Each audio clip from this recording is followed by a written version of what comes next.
Hey there, Twisters. Welcome to tonight's live stream. We've got ourselves a tilt between the Dallas Stars visiting the Calgary Flames and what kind of is desperation mode now for the Calgary Flames. So we'll have an interesting matchup tonight, hopefully so. Maybe get a little bit of that goaltending we saw in the 2022 playoffs when these two teams met in the first round. And hopefully you're able to enjoy some good company here in our Twisted Brister hockey community. There are dozens and dozens of beauties just like you out there who will be popping in for this evening. So thank you so much for being here. No matter who you cheer for, even if it's not one of these two teams, we definitely want to have you here. So welcome. We do this all throughout the season. We're going to be putting up streams for just about every team out there. Lots of coverage during the playoffs, especially. And then I upload videos on this channel as well. So Ethan jumping in first to fight. Welcome. Thank you for hopping in here, man. Thanks, Dan. FYI, Dan actually got me this Stars beanie. He got me a Predators one as well. So I have beanies. God, it's got warm in here. I have beanies for the two teams that battled in the 2020 Winter Classic. Yep. And of course, we've got Cortana here. Obviously, she only has one NHL themed shirt, and that's for our San Jose Sharks. But yeah, we got lots and lots of treats here for tonight, right, girl? She was a very good girl today. We went hiking, and she did not want to stop whatsoever. But yeah, she's calmed down, and she's been very, very good today. Joe Mama, hey, what's going on? Trying to watch the World Series. Oh, shoot. Game 5 is going on right now. Well, speaking of Dallas teams, hey, I wish the Rangers all the best of luck closing this out, whether that's tonight or a different night. Even though I'm happy the Diamondbacks went that far. I certainly am a big fan of Bruce Bochy, having been a San Francisco Giants fan. So only the first time ever that a manager got to the World Series with 3 different clubs. And hopefully he'll wrap things up here and go out a champion. So, Xander, what's going on? Thanks for jumping in. Who are you going to be watching or cheering for, considering we've all but secured the first overall draft pick for this year? I can't stick around. I understand, man. Hey, no worries. Just thanks for jumping in. I totally understand. And actually, I was wearing a Flames jersey just a few days ago for the Heritage Classic. I went to downtown Spokane. We have a hockey bar there called Lord Stanley's, and Rangers are 9-0 in the playoffs on the road. Holy smokes. All right. Well, I like the sound of that. By the way, for anybody watching afterwards, if you're watching this after the games happened, God, I got to take this off for a hot minute or two. Yeah, this is just the pregame, right? So the actual action will start, about 15 minutes into my stream. Might even be a little bit longer because not only do we have the national anthem to get through, but we also have "Oh Canada." So there you go. Actually, wait a second. It's in Calgary, so flip the 2 around. But yeah, that's very promising if you're supporting the Rangers. And I actually kind of like to give myself some kudos here because I had made that video about the most cursed teams in sports today on a second channel, Sudden Death Sports. And the Texas Rangers, I named them as one of the 3 most cursed teams in MLB. So I'm helping reverse the curse. And then this year, the Vancouver Canucks are going to win the Stanley Cup. So there you go. John, thanks for jumping in here. I know that the Blues and Avalanche are playing. I nearly decided to do that game, but we'll get to a Blues game soon enough. Yeah, the Devils, right? I mean, hell, at the end of the day, it's a treat to watch Timo Meyer, even if he's not in teal anymore. But anyway, you are a Stars fan, okay? Yeah, and then I hope that Afton can join us. He's one of our MVP members and is a big Dallas Stars fan. So I would love to have him jump in here because he said, "Can you do the Stars?" And I said, "Yeah, I can make it work." Jake, what's up, man? You're probably not cheering for Dallas tonight. By the way, the Flames come in with a record of just 2-6-1. And of course, in their most recent game, the Heritage Classic, they were mostly just outclassed by the Edmonton Oilers. I've watched 2 Oilers games this year and probably the 2 where they've looked the best. Meanwhile, the Stars have one of the best winning percentages in the NHL. Their record is 5-1-1. So the Flames are nearly in the basement in the Pacific. Thank God for the Sharks, right, guys? And the Stars are second in the Central Division. And we should see ourselves a good battle between them and the Avalanche for the division title. The Cardinals were mentioned during the Rangers part. Oh, yeah, 2011. Dean, thanks for jumping in here. Happy hump day to you. Hope you're having a smooth week so far. So Flyers and Sabres are 2-2 with second intermission coming up. Yeah, the old rematch of what 1975 Stanley Cup Final. A Devils logo over your Sharks Timo jersey. That would actually be pretty damn funny. I saw like a Bedard one where what somebody they had a Kane jersey and they like put red tape over the part of the eight, in 88, like the first eight, so that it looked like a nine. And then he put like, I don't know, he taped over his name bar and then he put, like wrote Bedard. I love it. Rangers road record, yeah, 9-0. That's incredible. But I mean, man, Bruce Bochy, just one of the all-time great postseason managers. I mean, having seen him win 3 World Series with my Giants, he was incredible. The way that he managed the bullpen, it was just a masterclass. It was a real mastery, like just like a chess match, if you will. Anyway, I need to actually turn over to this game, but of course it'll be a few minutes until we actually get going, right? Because they do, the pregame and anthem and all that sort of thing. Oh, by the way, and rest in peace to Bob Knight, the general, one of the all-time great coaches in college sports, period. But one of the most winning coaches in NCAA Division One history, won 3 national titles, had a completely perfect season in 1976 with the University of Indiana. So we want to extend a rest in peace and a heartfelt um, appreciation for what he did for college basketball, and one hell of a personality, that's for sure. So anyway, rest in peace to Bob Knight. Yeah, the Giants teams, I mean, it's really hard to imagine something like that ever really happening again. All right, let's see here. Yeah. Okay, I gotta get to the actual game here. But yeah, guys, let me know. Do you have a score prediction for tonight? It's in Calgary. I'm gonna go with the Flames. It's gonna be what am I gonna say? I'm gonna say I'm gonna say this is really low. Flames win because they need a win. 2-6-1 is the record. And I'll say it's only 2-1. Dallas 4-2. Flames 4-1. Okay, that's fairly convincing. But yeah, I think that 4-2, that's probably one of the more likely scores that we see in favor of the visiting team. I don't know how Dallas is on the road so far, but I mean their record is 5-1-1. So they're doing themselves pretty good. Let's see here. Wait, where is this game being broadcast anyway? Is this on like TNT? Oh boy. Uh, an eventful day. Oh, surgery. Oh my God. Are you recovering okay? Raiders and Kings, how you doing? Thanks for jumping in here. Uh, what are your thoughts on the McDaniels firing?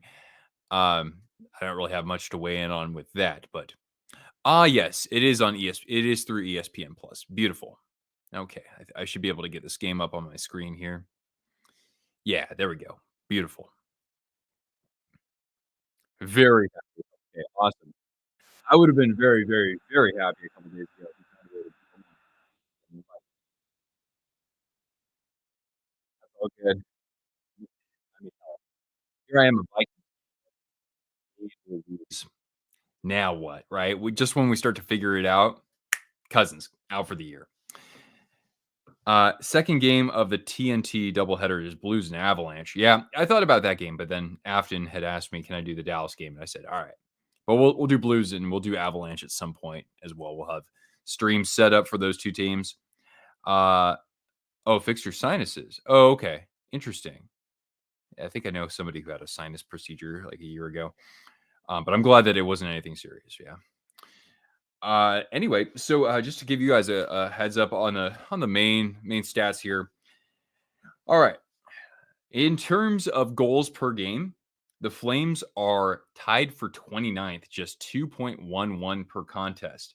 The Stars, as you'll see here, they're doing just fine at even strength, but they're tied for 18th overall at just 3 goals per game. Goals against average, Flames aren't much better. 3.67, that is 28th. And the Dallas Stars are at 2.43. That is the fifth best in the NHL, and that's pretty much where we'd expect them to be, especially with Ottinger starting off great. Hi, Cordell, how you doing, man? Thanks for jumping in here. I hope that you're enjoying the early season so far. All right, cool. I'll do my absolute best giving you some play by play there. But thanks for jumping in, and hopefully this gets you through work just fine. Power play percentage. Now, the Flames come in at 15.6%. That is good for 20th in the NHL. There are definitely a lot of teams that are struggling on the man advantage, but for the Flames to be 20th, that's actually not that horrible. Whereas the Stars, who I think were like fifth in power play last year, or maybe even better, they have only connected on 9.5% of their power plays. That is third last in the NHL. That is a huge, huge surprise. But, they've only played 7 games. Give them a chance. I still think that jumps out at me. And then penalty kill, both teams are excellent. The Flames are 90.9%. That is good for fourth. And the Stars are just behind the Bruins for the top spot, 95.5%. Giving up 5 shorthanded goals. Good God. Yeah. Sharks fans were not very happy with Steve Spott back in the day, to be frank. And, the Golden Knights didn't have a very good power play when the DeBoer regime was over there as well. But I mean, I figured you guys would be a little bit better than where you are right now. But we'll see. Raiders and Kings is going for the Stars. I guess that makes sense considering the Flames are in the Pacific. Although back in the day, right, when the Stars played in the Pacific, I couldn't stand them. Times have changed a little bit, though. Leading scorers, by the way, for the Flames, Elias Lindholm and Andrew Mangiapane are tied. Lindholm with 2 goals and 4 assists in 9 games. Mangiapane, 3 goals, 3 assists. Leading defenseman in points is Noah Hannafin with 4 assists. And in goal, Jacob Markstrom has played in 7 of the 9 games, a 901 save percentage, a 2.88 goals against average. On the Dallas side of things, and thank you for popping in here, Theo.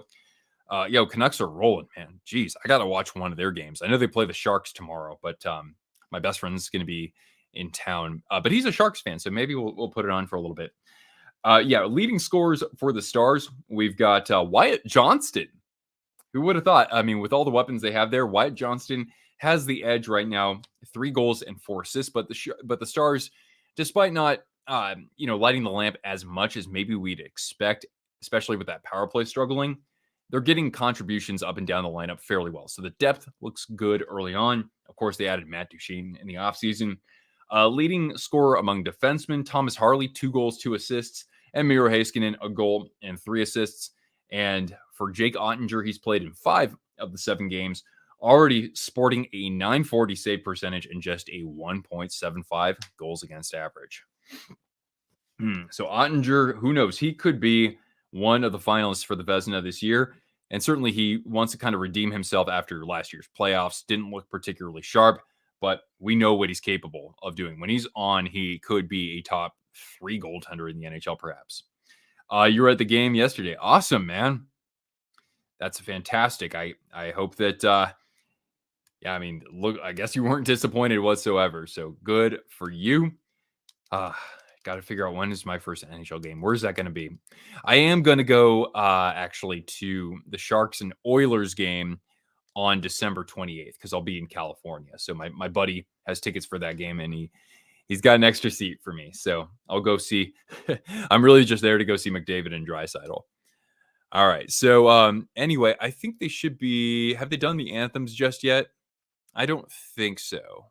But yeah, Ottinger is playing against Markstrom, just like we saw in the 2022 playoffs. And guys, don't forget, we're actually going to have trivia at intermission. I have 10 questions, all multiple choice, about these two teams. Actually, we're going to get underway right now. Matt Duchene winning the opening faceoff. So we get started here. I'll have to update my banner. All right, Heiskanen has to fetch this and send it behind the net to Duchene. Decent pressure from the Flames, but the Stars get the clear, and we get a puck out of play in the Stars bench. All right. Yeah, of course, the Flames now with new head coach Ryan Huska.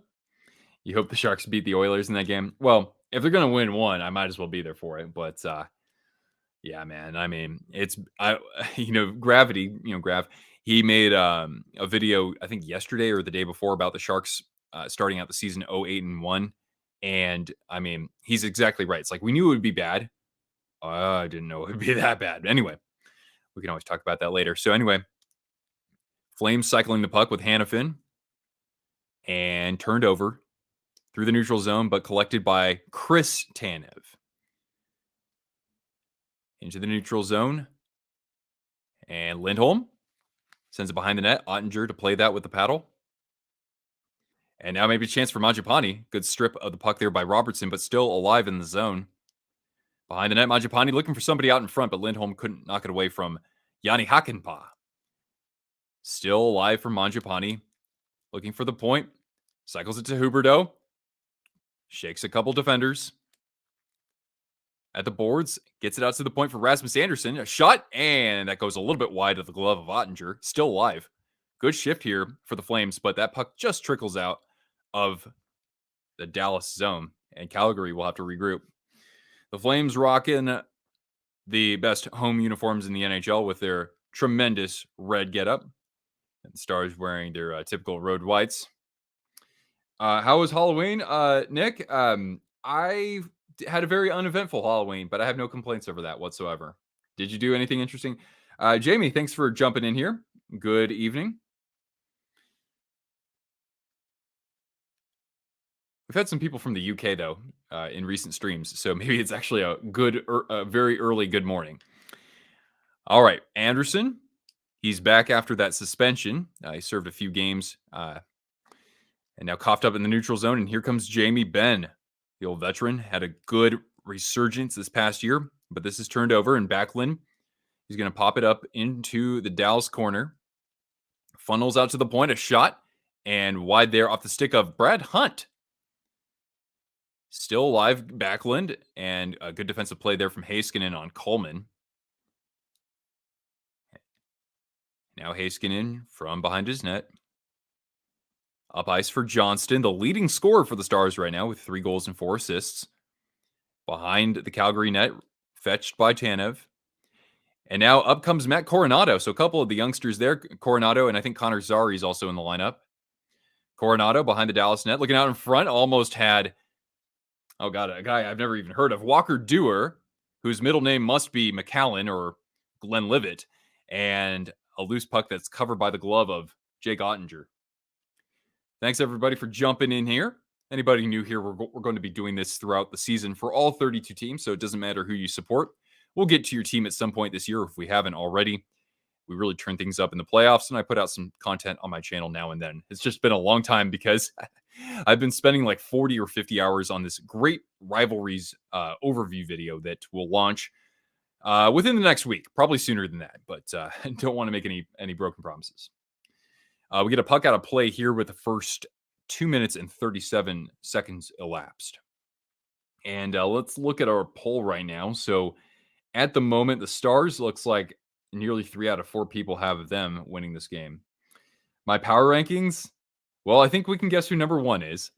The Bruins would be probably number 2. Dallas, they've played a couple games less than the other teams, but they'd still probably be in my top 5. You know, they're at least keeping the puck out of their net, so that's good.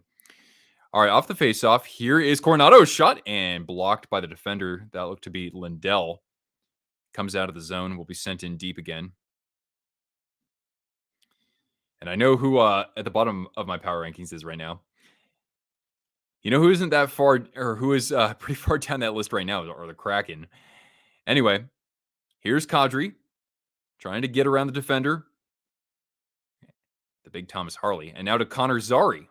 Nope, couldn't quite funnel that out to the point. It's picked off by Dellandrea, another one of the youngster forwards for the Dallas Stars. I do like Dellandrea. Now Kadri coming the other way. And good turnover force there by Yanni Hakanpää. All the way down behind Markstrom. No icing. Sagan holding the zone. And maybe a chance to the trailer here. A shot off the side of the net. And Markstrom's mask actually comes off here, so we're going to get a stoppage.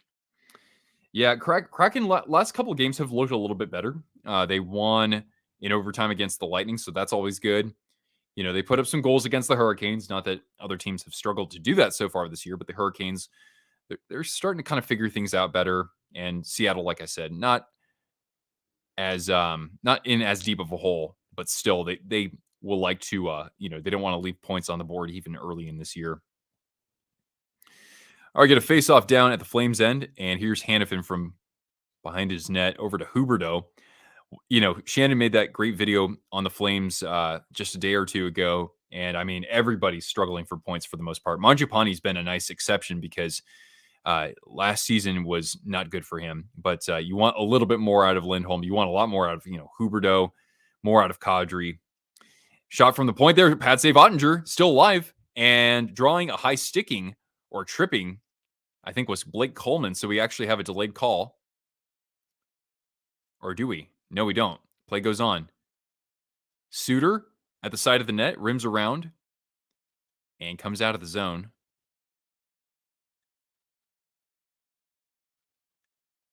And now regrouping the Flames into the neutral zone. Hunt turns it over, though. Robertson dumps it into the corner. Weegar looking for Backlund. And now here's Weegar again. From center ice, Blake Coleman looking for the cross ice pass there. Weegar comes up with a loose puck. Cycles it down for Coleman. To the other side, a shot. Blocked in front. Lundqvist. And now Robertson off the loose puck. Lundqvist is going to have to just put this into an empty spot. A battle in the corner. And regrouping is Lundqvist. Dumped to center ice. But back the other way comes Kadri. Hannafin, maybe a chance in front. I thought he should have shot that. But a nice save by Ottinger, sprawling to get a glove on it or something. Still alive. Back at the point, Tanev, and changes direction and ends up in the net.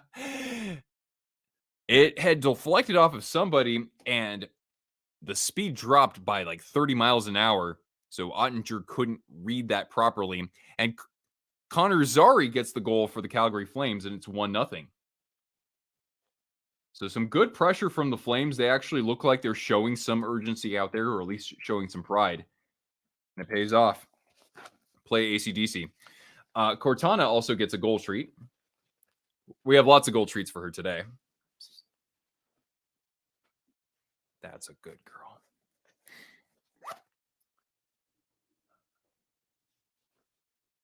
Yeah. Huh. Yeah, Zari just crashing the net, picking up the loose change.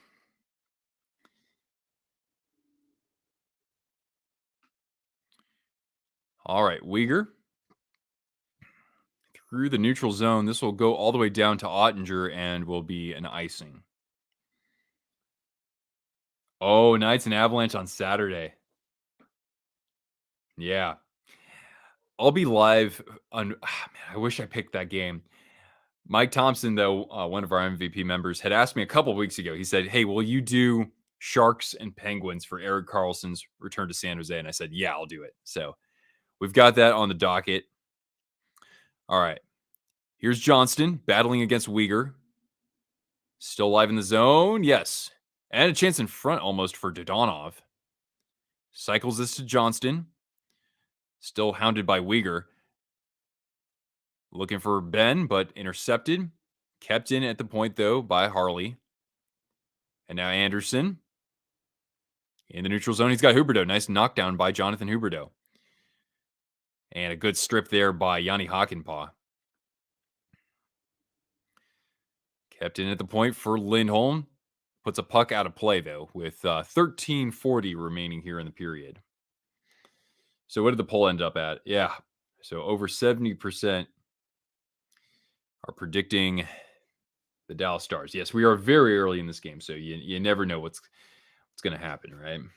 But a good start for the Calgary Flames. We were at our first commercial break of the period.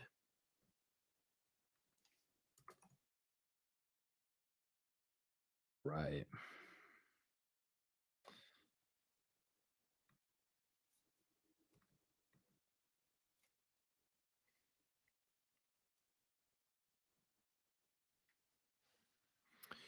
Well, guys, we can also keep up to date with the scores elsewhere in the NHL. Not a bunch of games happen, or not too many games happening tonight. Just four on the slate. We've got a tie game between the Buffalo Sabres and the Philadelphia Flyers through two. Joel Farabee already is up to 5 goals this season. That's good for him. Casey Middlestat with his third.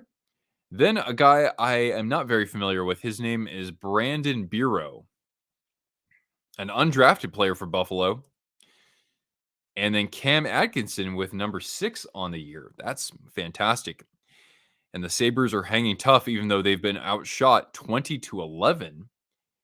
And the Flyers have won over 70% of the faceoffs, too.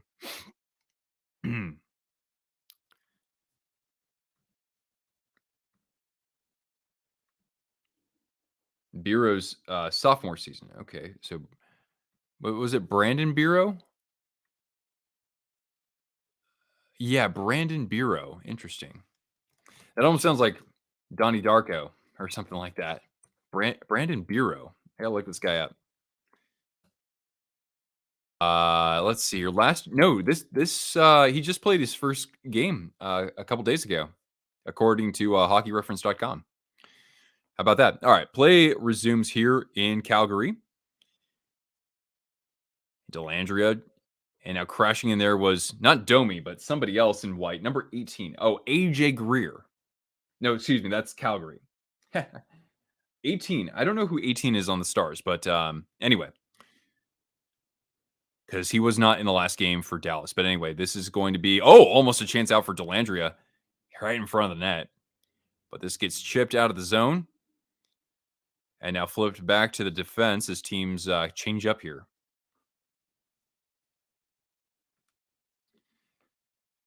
All right, here's Kadri into the Dallas zone. And he gets taken down. It's going to be a penalty to the Stars.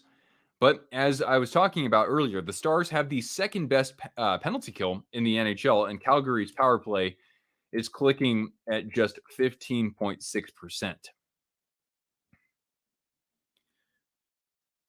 So into the box goes. Oh, Sam Steele? He's 18 on the Stars. Okay, so 18 is Sam Steele. The former Anaheim Duck and also Minnesota Wild. That's right. All right, so Flames to the man advantage. 12:50 left here in the first period. The goal scored by Connor Zary.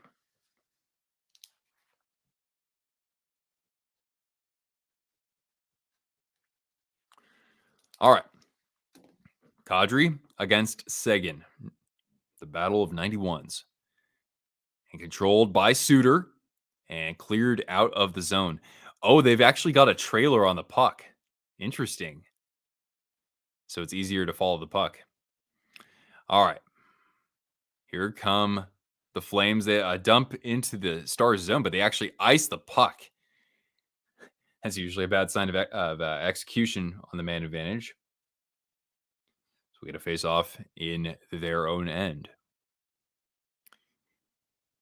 The Stars, of course, the second year for Peter DeBoer. His, I think, 5th team he's coached. Previously with the Florida Panthers. Then the Devils, he took them to the Cup final. The Sharks, who he took to the final. The Golden Knights, a couple of conference finals appearances. And now the Stars. A shot from the point. And now Kadri just settling things down here. And up ice will come Rasmus Andersson. The drop pass to Jonathan Huberdeau on the wing for Kadri. And now back to Andersson at the point. Shot.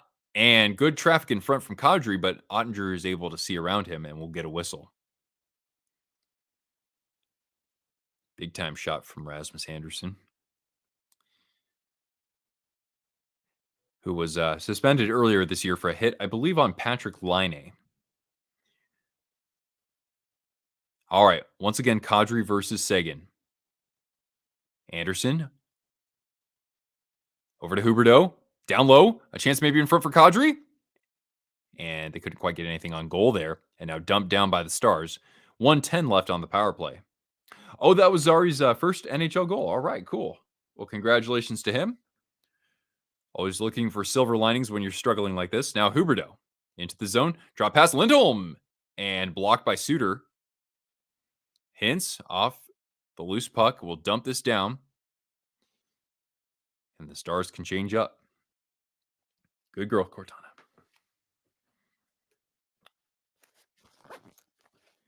All right, here comes Hannafin.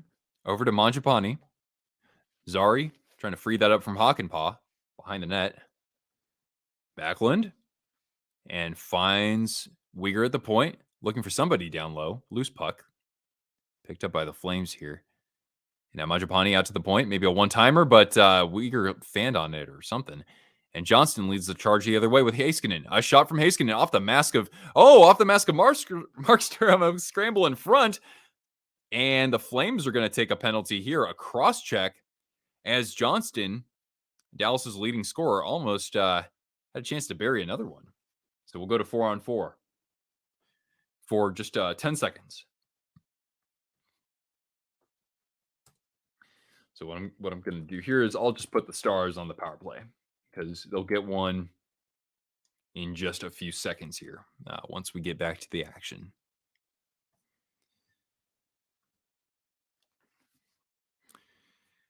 But yeah, looks like Connor Zary, is he going to take the cross check? I think he might. Yeah, he's in the box.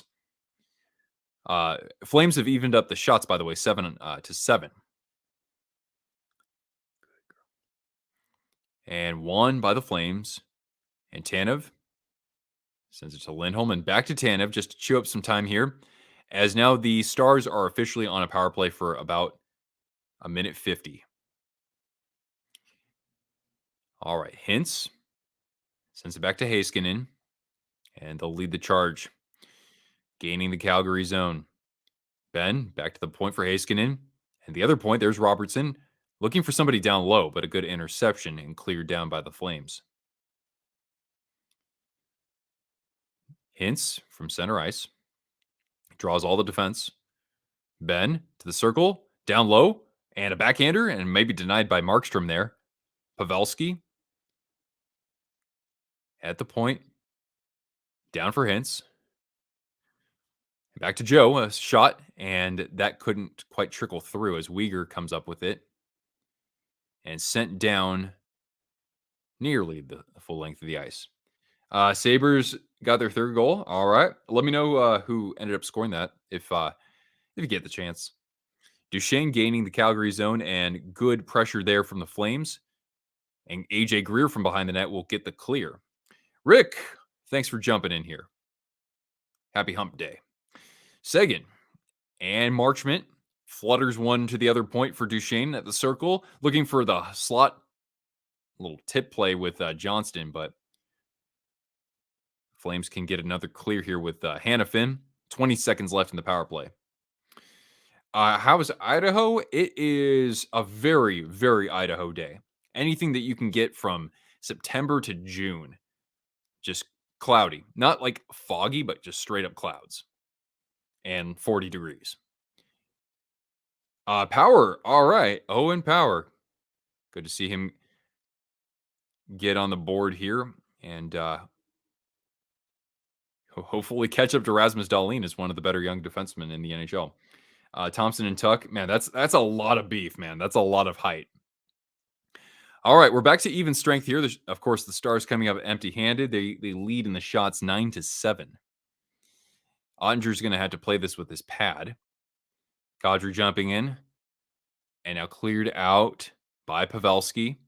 Lindell dumping it down behind Markstrom as the Stars can change up. I almost said the Sharks because I said Pavelski. And nice jersey. Yeah. This is one of my absolute favorites, I should say. All right. Stars trying to gain the zone, intercepted by Tanev. And now Huberdeau playing it up for Kadri, and he dumps that down beside Ottinger. Coming the other way here, Craig Smith, the former Boston Bruin from last year. Now Dellandrea, pad save by Markstrom. Lindholm corralling the rebound.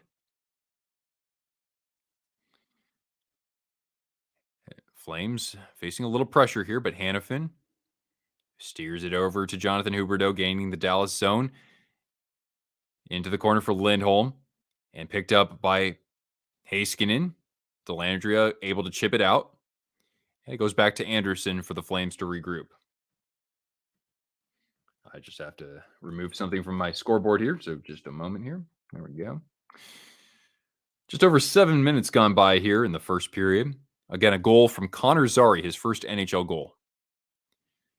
And Anderson will regroup with Uyghur. Backlund, the back pass. He gets it on the wing. Backlund, a shot over the net. Rimming around, looking for Dryden Hunt. Not Brad Hunt. Dryden Hunt. My bad, guys. Dryden Hunt. That's right. And now Dennis Gilbert on defense, trying to get this out of the zone. And he'll chip it, flip it. And Hakanpää as the Stars change up once again. Harley playing it up. Marchment actually is offside here with 6:40 remaining in the second period. Just 1-0 from the goal from Connor Zary.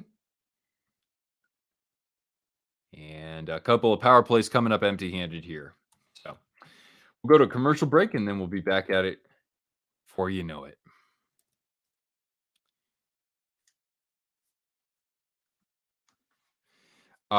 You also have the Flames away jersey. Yours doesn't have the Heritage Classic patch. Yeah. I got it right when it was available. The 1980s version of it. Oh, cool. Yeah, you have quite the extensive jersey collection. But yeah, I love these Flames jerseys. The home, the away, the blasty, the reverse retro 2.0 was pretty fun as well. So yeah, I am definitely a fan of Flames jerseys for the most part. Hakanpää, yeah. It's spelled a little bit differently, but yeah, phonetically you're getting it right. Riley, good evening. How's it going? Apparently, there's going to be some sort of pro wrestling event in Spokane, actually, in early January, and Becky Lynch is actually going to be there. That's about all. That's the only name I recognized from the billing, but I get ticket notifications from the arena there because that's where the Chiefs play their games. Do I think the Kings look good? I'm not surprised they beat the Maple Leafs last night. So yeah, I think that they're pretty much at about the level that we expected from them. And, they took the Knights into overtime. So that's good. Not too many teams have been able to do much more than that. Oh, you found a new place to live. All right. Congratulations. You got to make sure it feels like home when you walk in there, right? I should go. I don't know. I think the tickets start at like $20. So I don't know. It's in like the dead of winter, and it does take a little while to get over there. But I might check it out. An Oakland Seals jersey. That's pretty rad. I do have an Oakland Seals one as well. Not from the Golden Seals, but the Oakland Seals specifically. Oh, Cortana needs a treat. There are not enough goals yet. All right, 6.5 left here. And playing this in his own corner is Hakanpää. Marchment into the slot for Duchesne, but a good back check from former New Jersey Devil Yegor Sharangovich, who came to the Flames in the Tyler Toffoli trade. Now Marchment into the Calgary zone. Into the corner, takes a shove there from Zary. And now freed up for Hannafin. He's going to chip this over to Tanev. Stretch pass up for Zary at center ice. And Connor Zary flipping it to nobody. Still alive, though. Kadri sending it behind the net, but Duchesne's the first one there. And now Marchment. He's just going to get this to center ice as the teams change up. Thoughts about the Panthers season so far? Lachlan, I haven't watched the Panthers just yet, but it's going about the way I expected. I'd say it's kind of at my expectations, right? I am surprised that Kachuk is struggling to get on the board, but I'm not surprised that they've been able to get things done fairly well defensively, even though they don't have their weapons about them. Like Montour and Ekblad have been out, but Montour had that crazy season. I'm glad to see Sam Reinhart doing exceptionally well, but I'm not too surprised because it is a contract year for him. So that's why I think he's feeling the fire under his butt. And yeah, I wouldn't like panic or anything like that if I'm Florida. They played Boston tight, right? Backlund a shot gets blocked by Heiskanen. So overall, I'd say like steady as she goes. They're doing okay. I wouldn't panic or anything. Uh, no. All right, Dallas a little bit of trouble clearing it out of their zone. They send it down, played by Markstrom, and now here come the Flames. A shot from Coronado off of Ottinger, still alive. And now Ben Lundqvist entering the zone with speed. I'm surprised the Stars weren't called for offside there. And now coming the other way is Walker. I want to call him Walker Glenlivet Doer, if anybody understands what I'm talking about. Lundqvist at center ice and chipped down for a line change. Johnston is going to pursue Gilbert over to Jordan Osterley. I had no idea he was still in the NHL and intercepted in the neutral zone by Harley. Big Thomas Harley, here he comes, and a save by Markstrom, and he's going to cover up as he kind of slipped through the defense there. And we go to our final commercial break of the period. And yeah, that's about all I can say so far because the teams haven't been generating all that many quality chances after the Zari goal. Special teams wasn't particularly a strong suit for either one of them, well, at least on the power play. How you doing there, Cortana? Don't forget, guys, at first intermission, we'll have trivia. I have some trivia questions prepared, 10 multiple choice questions. It does actually take like the whole intermission to get through it because I like to give people the chance to, formulate their answer.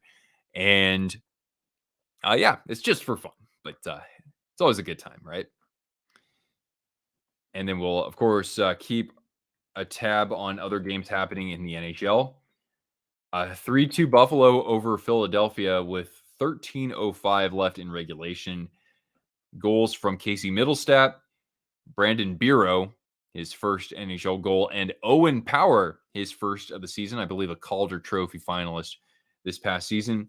Philadelphia goals from Joel Farabee. That's number 5 already for him, and number 6 already for Cam Atkinson. And good to see him getting back on the ice and producing for the Flyers. Travis Sanheim has both assists, and that's it. Score for Ducks and Coyotes. Yeah, the Ducks are off to a pretty good start. I think that this one will be, it's going to be, I don't want to say a super fast game, but I think that these teams can put a few on the board. I'm going to say, oh boy, I'm going to say, here we go, 5-3 Yotes, 5-3 Yotes. Let's do it. Why not? And Avalanche and Blues, I have no idea. What should the Avalanche and Blues be? Where are they playing? Are they in Denver? I would think so, given the hour. But I'll say, sorry, John, earmuffs. I'm going to say 4-1 Avs. They're going to be pissed off because they've gotten shut out their last 2 games. Donnell, what's going on? Thanks for jumping in here, man. Okay, a shot off of Anderson. And Weegar getting this clear. Will this go down for icing? Not quite. And chasing it down is Thomas Harley. Over to Hakanpää. That's got to be like the biggest defensive pair in the NHL. It's one of them. And now turned over high up in the Flames zone. And here comes Kadri. A drop pass for Anderson. And sends it for a routine Ottinger save. The logo quality. The jerseys are comfy. Yeah, they are comfortable. I mean, the material is not by any means anything spectacular, but it is comfortable. Yeah, Ducks and Yotes. Yeah, Ducks, man. I mean, I said that they would definitely get better this year, that they'd take a step forward, but they almost look like they're a little bit ahead of schedule from what I forecasted. But that's good. They've been bad for like 5 years, so the time had come. Huberdeau trying to fan one toward the net, scooped up by Mangiapane, spins away from a defender, spins away from him again, and turns it over. Hence, staying with the play and able to come up with the takeaway. Now Pavelski, and his backhander is intercepted. Still alive in the zone, though, jumping as Robertson, top line, of course, on for the Stars, and Robertson trips. No call. And now Chris Tanev takes a hit and glove down in the neutral zone by Lundqvist. Stadium Series had a press conference. There wasn't. I'd seen like the official logo revealed, but that's it, right? We didn't get any sort of like team logos, right? Dostal is playing good. Awesome. Lukash Dostal, maybe the goaltender of the future there in Anaheim. And back the other way come the Flames, 3-on-2. Maybe a chance for Hunt and a save by Ottinger into the breadbasket. It goes. Yeah, I think that if you can get a Fanatics jersey without paying more than $50 for it, I think that you'll get your money's worth just fine.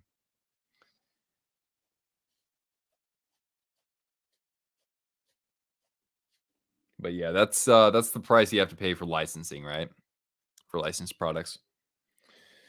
You're being a good girl, Cortana. Okay, you just stay like that. Okay. All right, we're gonna face off down in the Stars zone with 2:10 left here in the first period. Shots favor Dallas by a 11-10 margin, and this face-off controlled by Lindell, kept in for a fleeting moment there by Tanev, and now behind the net. And we now have a puck out of play, but that ramps off a stick, so we won't get a delay of game. If I had to face any wrestler, I'd probably pee my pants. Everyone now just wants to know what those jerseys will be like. Yeah. So we have to see what the Stadium Series jerseys will look like for those three teams. And we also still have to see what the Winter Classic jerseys are going to look like, too. More outdoor games. Yeah. I mean, we, of course, we had a Heritage Classic this year, which is always great.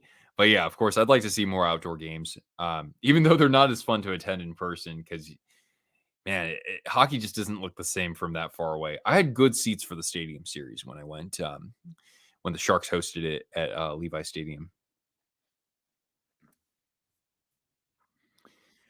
All right. So, oh, by the way, I didn't even see this. They were very covert about it, but the Flames are on a power play. I didn't see who got in the box for Dallas there, but yeah, they do have a power play. They're second of the game. Now to the point for Huberdeau. Looking at the other point for Anderson.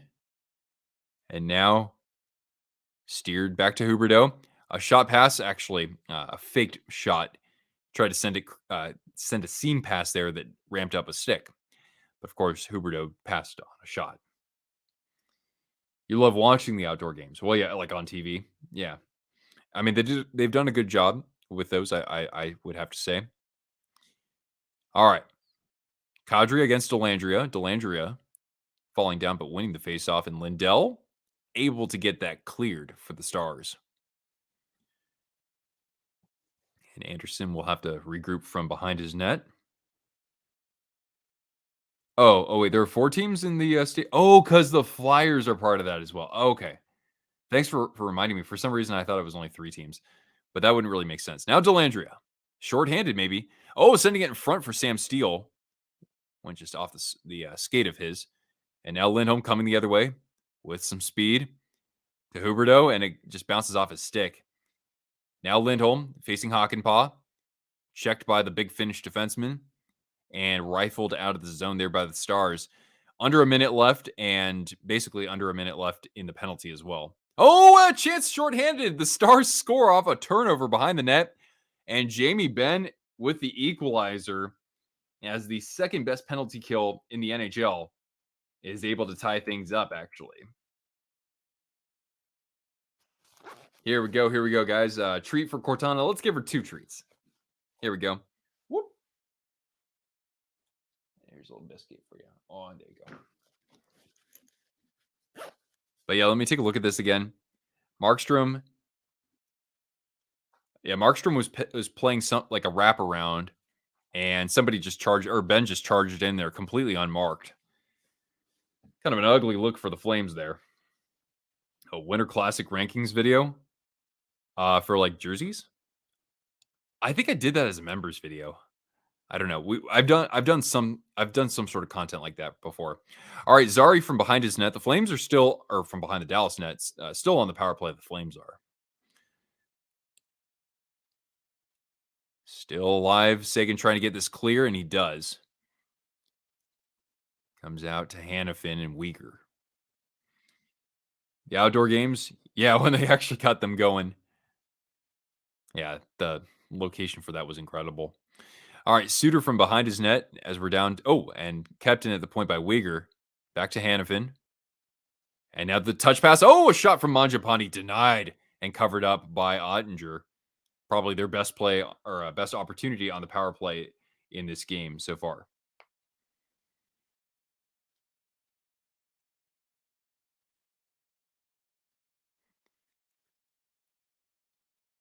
So maybe one chance here off the faceoff for the Flames. They'll have 2.5 seconds left on the power play when we get started with the second period, just FYI. Not that that really matters all that much, but here they are off the faceoff. And maybe a chance here for Zari. One timer, and that might have gone off the pad of Ottinger as we've reached first intermission. A goal from Connor Zari, his first of his career. But then answering back was Jamie Benn in the final minute, shorthanded, as we have ourselves a 1-1 draw going into first intermission. And we do have some, it's now time for trivia. All right. All right, guys. So here's how I'm going to do it. I got to pull up my trivia PowerPoint here and show you my screen so you know exactly what I'm talking about. Okay.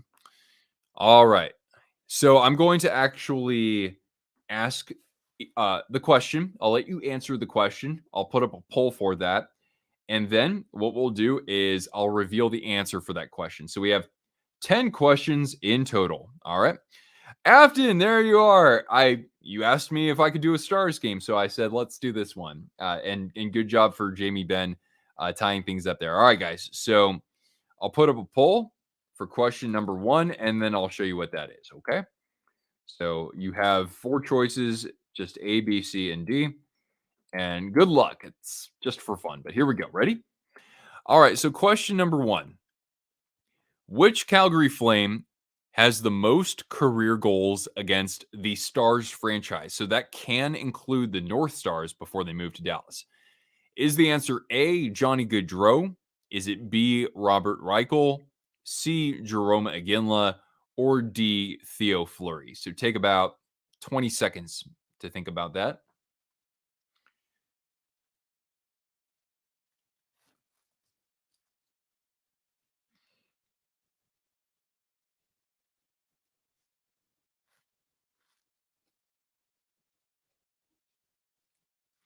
Which Flame has the most goals against the Stars?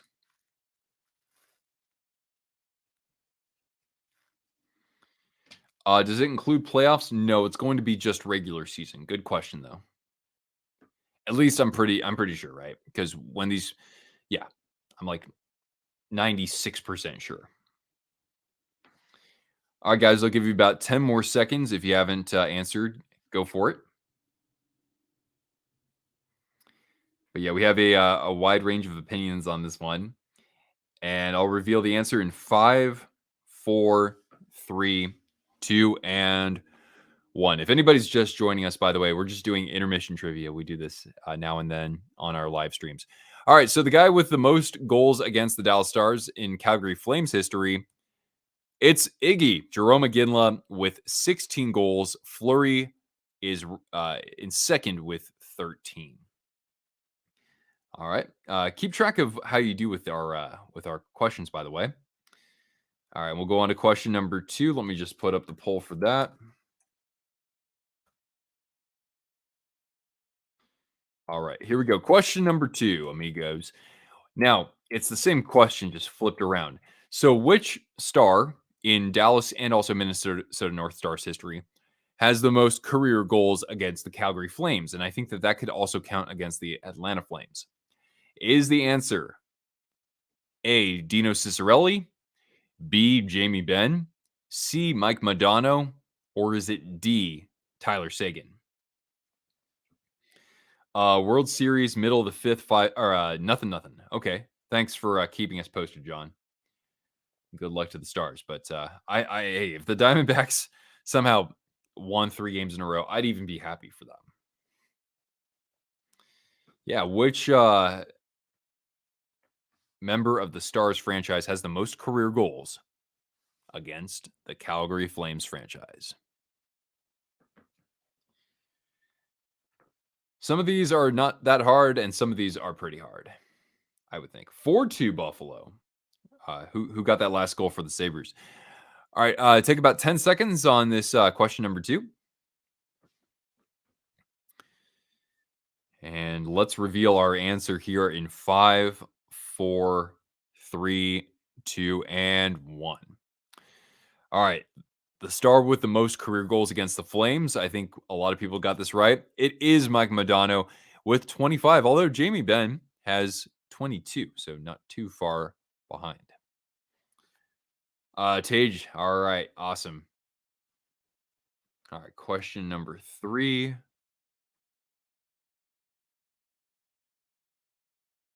For 2, you are okay. I wouldn't be surprised if somebody could get like 5 here. All right, question number 3. When the Flames and the Stars played each other in the 2022 playoffs, how many combined goals did they score in those 7 games? Okay, it was a 7-game series. So, how many goals were scored in that whole series? Is it A, 29, B, 32, C, 36, or D, 39? And of course, we had ourselves a couple of great streams during that series. And if you guys remember, I think for 3 of those games, I wore my Atlanta Flames hat, and the Flames won every single one of those games, including game 7. And then my luck started to die down against the Oilers in the second round. Not that I'm a Calgary Flames fan, it's just that I decided to wear that hat. It is a freaking fire hat. I absolutely love it. So yeah, how many goals were scored in that 2022 first round series? A great 7-game series, and it's not the only question that I have for that. So I'll give you about 10 seconds to answer if you've yet to do so. So cast your vote. You don't have to, but it's more fun that way, I think. All right, let's reveal our answer in 5, 4, 3, 2, and 1. Check that out, guys. There were only 29 goals scored in that 7-game series. You can see this 4 goals were scored a couple times by these two teams, but yeah, for the most part, you might have had like a 2-2 game or a 3-1 game or something like that. All right, let's get to the next one in just a moment here. Yeah, it was basically a showdown between Ottinger and Markstrom, and Ottinger single-handedly nearly won that series for Dallas, but Markstrom played great as well. All right, let's go to question number 4. So, who scored the winning goal for the Flames in overtime of Game 7? Is it A, Elias Lindholm, B, Johnny Gaudreau, C, Tyler Toffoli, or was it D, Dylan Dubé? So we have a couple of former Flames. Yeah, it was a low scoring series for sure. Probably the lowest one in those playoffs. I would think maybe for anything that was 6 games or more, perhaps. Raiders and Kings is 2 for 3. So yeah, cast your vote.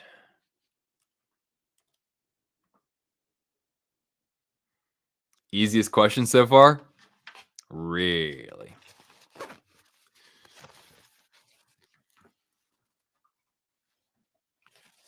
Good girl. Which year? It was 2022.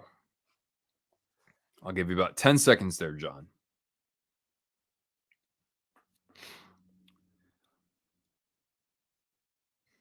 All right, let's reveal our answer in 5, 4, 3, 2, and 1. All right. A couple people got this right. The winning goal was scored in game 7 or overtime of game 7 by Johnny Gaudreau. That was his second of the series at 15:09 in overtime. Bruce letting loose. What's going on? Thanks for jumping in here. All right, let's go to question number 5. Bruce says hi, Cortana. Would you like to tell Bruce hi? Shake. Say shake. Cortana kind of waves back. All right. We'll go to question number 5 here. Play some trivia with us here, Bruce. Johnny Hockey, it wouldn't accept your answer. Maybe I closed it at the exact same time. All right, here we go. Question number 5. Which of these Hall of Famers did not play for both the Stars and Flames franchises? Is the answer A, Brett Hull, B, Joe Nieuwendyk, C, Guy Carbonneau, or D, Jaromir Jagr? Now he's not officially a Hall of Famer just yet because he never retired, but Jagr is basically a Hall of Famer, right? So which of these players did not play for both of these franchises? Who knows, Riley, man? Maybe I will. I like to experience different events, right? So maybe I would. Maybe. Hopefully you could get a great dog like Cortana one day. Well, thank you. That means a lot to me because she's my bestest friend. I love her like she was my own flesh and blood. We went hiking today. I mean, we kind of go hiking every day, but we went to a different trail today. All right. You're guessing Yager. All right. 10 seconds, by the way, guys. 10 seconds.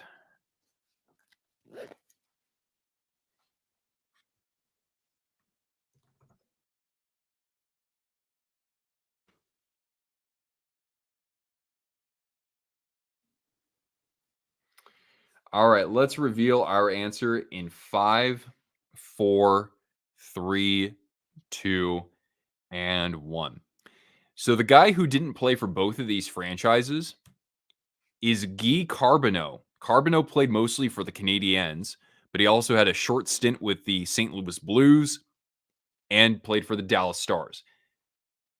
Now, Jaromir Jagr, for anybody who guessed D, Jagr played in 2012-13 for Dallas. He spent 1 year there and he played 34 games, but then he was traded from the Stars to the Bruins. And then he played his last 22 NHL games with the Calgary Flames. No rhyme intended. Yeah, I might have been on some of the Devil's Lettuce last night and decided to draw that one up. I thought that one would have been fun. Yager played with Gaudreau. Wow, I don't even remember that. That was like basically before I even had this channel going. All right, question number 6. Pregunta número 6. Demanda número 6. All right, number 6. What is? Oh wait, well I'll read it in just a second. Let me just put in the poll options B, C. All right. All right. Question number 6. What is the total capacity at Stars games, including the standing room portion? Is it A, 18,632? Is it B, wait, Afton, you rejoined MVP. All right, man. Well, I've got you. I've got you at the end credits now, so I've kept you there. So thank you. I appreciate that. That's basically a donation. So cheers. I do have the donation jingle, but yeah. All right, here extra treat for Cortana. Is it C 19,840 or is it D 20,285? So let me know your thoughts there.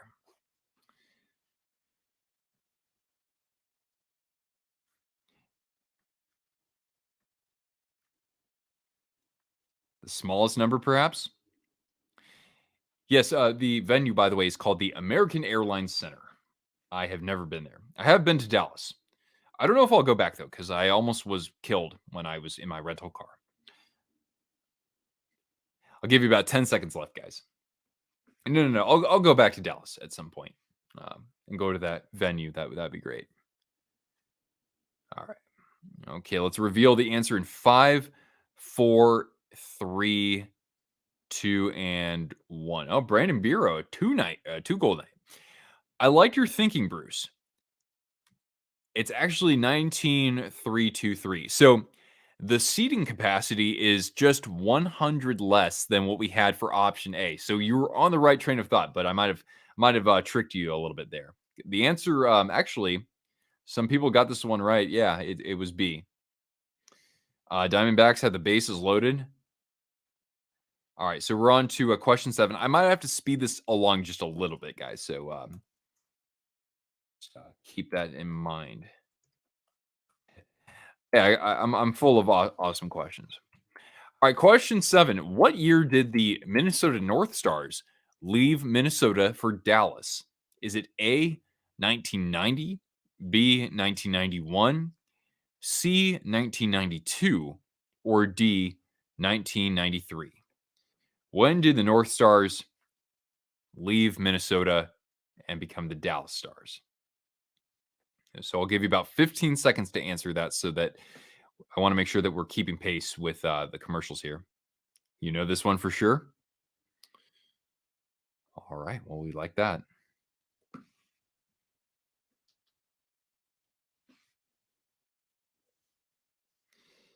Is this the last game in Minnesota or the first game in Dallas?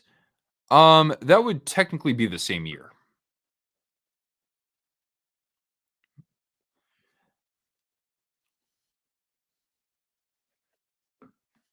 All right, let's reveal our answer in 5, 4, 3, 2, and 1. All right, at least what I see in the poll here, it seems like people have a grip on this one. It is 1993, so good job. But of course, remember in 1991, the North Stars, they changed their look completely to basically preview what Dallas Stars fans would get on the ice for the team's first season, right? The jerseys, the uniform looked basically the same as the first year of the Dallas Stars. And I think probably 1991 might have been the reason because some of those players from the North Stars were folded into the San Jose Sharks for their first year. You were at the first Stars game at Little Reunion Arena in '93 as a little kid. Right on. That's so cool. Basically, yeah. So you got to see the Stars then. The Sharks were in '91, so I went to my first game in '93 or '94. I want to say that's pretty rad. Okay, let's go to question number 8. Let me just put up the poll. No, let's see here. Put up the poll. Question number 8. A, B, C, or D? Let's see here. All right, question number 8. During which years did the Calgary Flames wear their somewhat iconic Blasty jersey? And we're talking about before it was reissued as reverse retro. So the original Blasty jerseys, were they worn from 1996 to 2000, 97 to '03, 98 until '06, or 99 until '04? Raiders and Kings, you're doing pretty darn well, I gotta say. Oh, you saw the Oilers play there? Uh-huh. Oh, so that was during some of those great battles in the '90s, right? And the early aughts.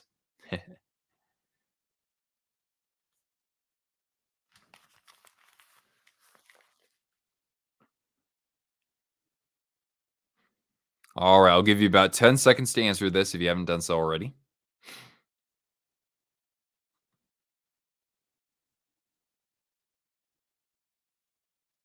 All right, let's close this out. Let's reveal our answer in 5, 4, 3, 2, and 1. All right. The Blasty jersey was worn from 1998 to '06. And for 4 of those years, well, actually 3 of those years, right? '03, '04, '04, or '05, '06. So for a couple of those years, that was also when the Stars wore their infamous Mooterus jersey. So I mean, if only there was a white version of that, because you could have had the horse head, the Blasty versus the Mooterus, but we never got that, I don't think, because both jerseys were actually black. I love that jersey. Yeah, I mean, I like the reverse retro quite a bit. But yeah, it's just another great, interesting design in the Flames history. All right, 2 more questions here, folks. I do have a bonus question, but I don't know if we'll get to that. All right, so we got question 9. Approximately how long would it take to drive from Dallas to Calgary? Is it 28 hours?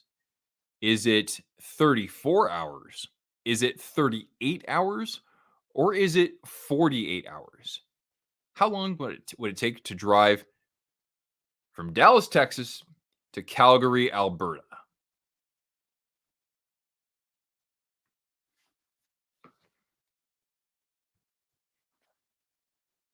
And it looks like we're getting all sorts of answers so far.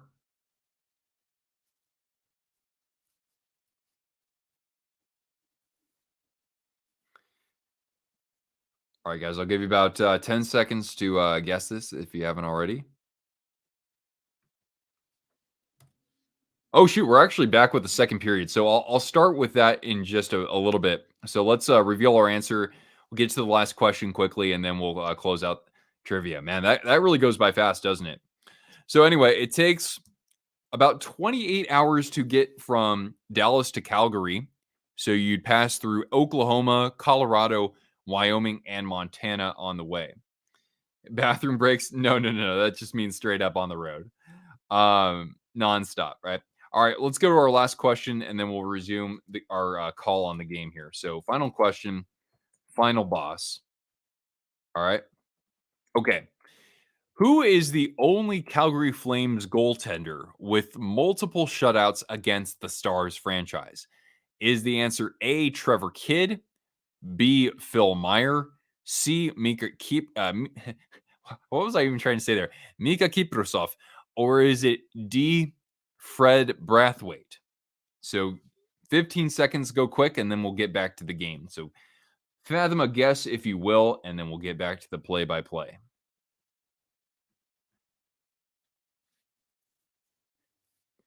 Who are these people going to guess? Hurry up, because we have to get back to the second period. All right. Let's reveal our answer in 5, 4, 3, 2, and 1. You're guessing D again, Bruce? Well, guess what? You are correct. The only goaltender with multiple shutouts against the Stars in Calgary Flames franchise history is Fred Brathwaite. And I have no idea who he even is, but he has a deuce. He has 2 shutouts. And there we go. All right. Let me know how you guys did on that one. I got to get back to the game here. So, but I thank you for playing. I hope you like that. And if you're enjoying this stream and having a good time with us, do leave a thumbs up. That'll help bring other twisters here. Freddie was the man. Waterbug. Great job. How'd you do that? Oh, all right. Well, anyway, don't forget the Flames actually started the period with like 2 seconds of power play.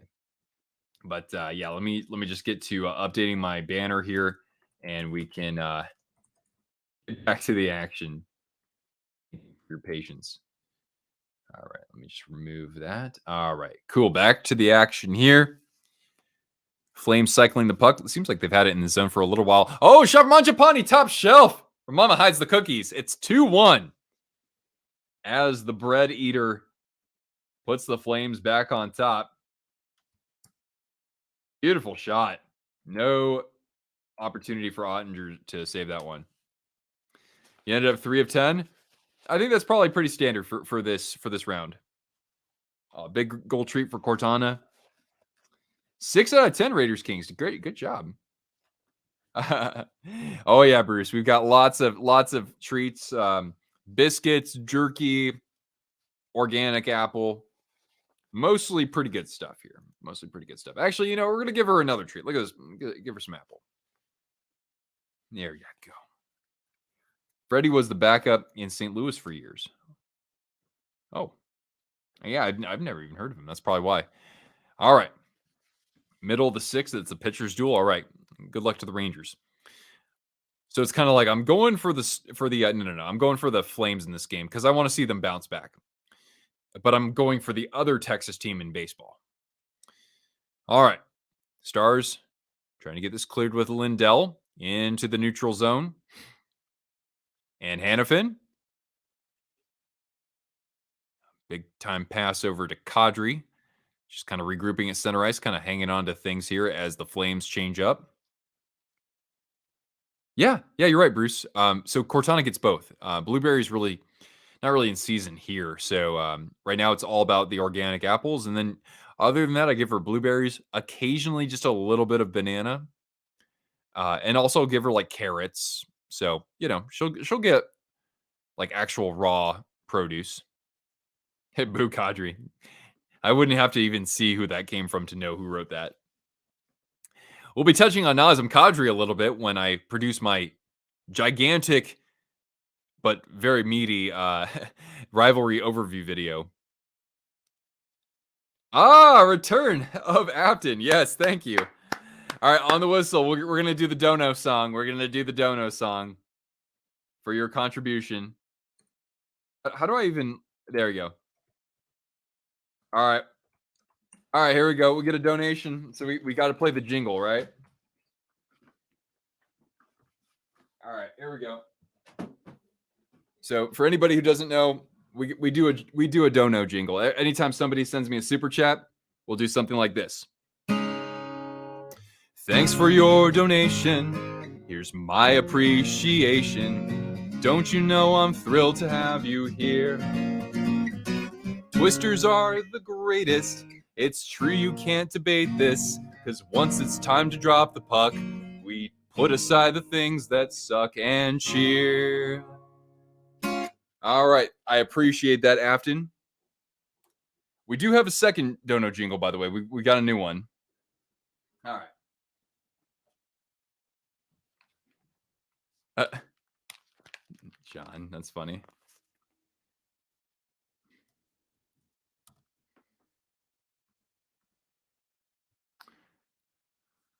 All right. Just about 4 minutes past here in the second period.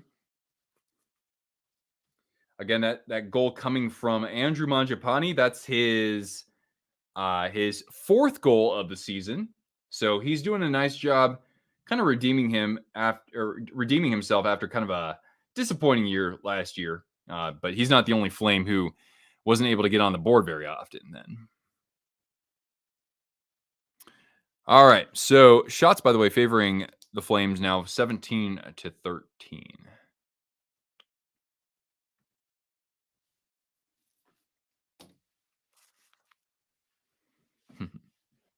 And yes, Bruce, Cortana's got a great life. Oh, we're living somewhere that she can just enjoy to the fullest. Even though we don't really have much of a yard, it's all about what we do on the trails. All right, a shot wide from the point there from the Stars, and cleared out, skated out here by Dryden Hunt, dumped down behind Ottinger, and he's going to touch that over to one of his defensemen, Lundqvist. Now Hintz, a back pass, a shot, and through the 5-hole, it's a goal. Jason Robertson lights the lamp, and just like that, we are tied up. And you know what that means. More goal treats for Cortana. All right. Tied at 2. But yeah, Rope Hintz, I think getting the primary on this one. Good pass into the zone by Pavelski. And then, yeah, Rope Hintz just hitting the trailer Robertson and through the wickets of Markstrom.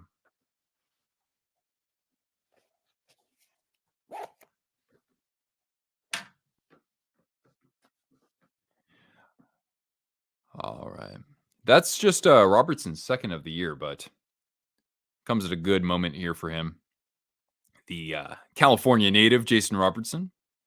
Now Uyghur jumping into the play, a backhander, and gloved by Ottinger.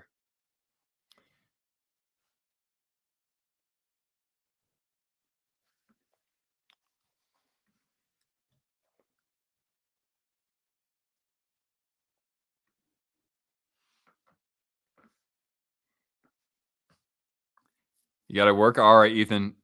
Have a good night, man. And I'll see you again here soon enough.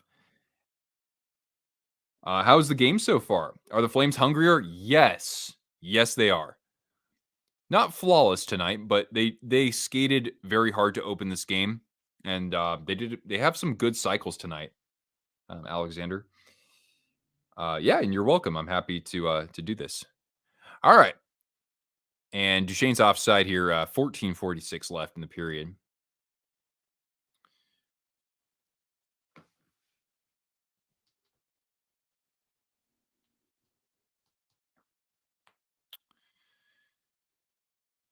So we have Robertson.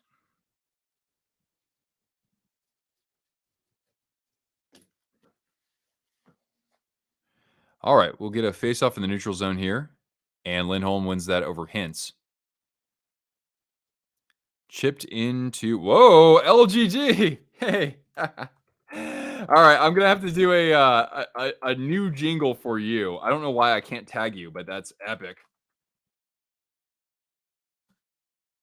We'll get a jingle here going in just a moment, and you'll get to hear the new one. It's, I don't know. It's not.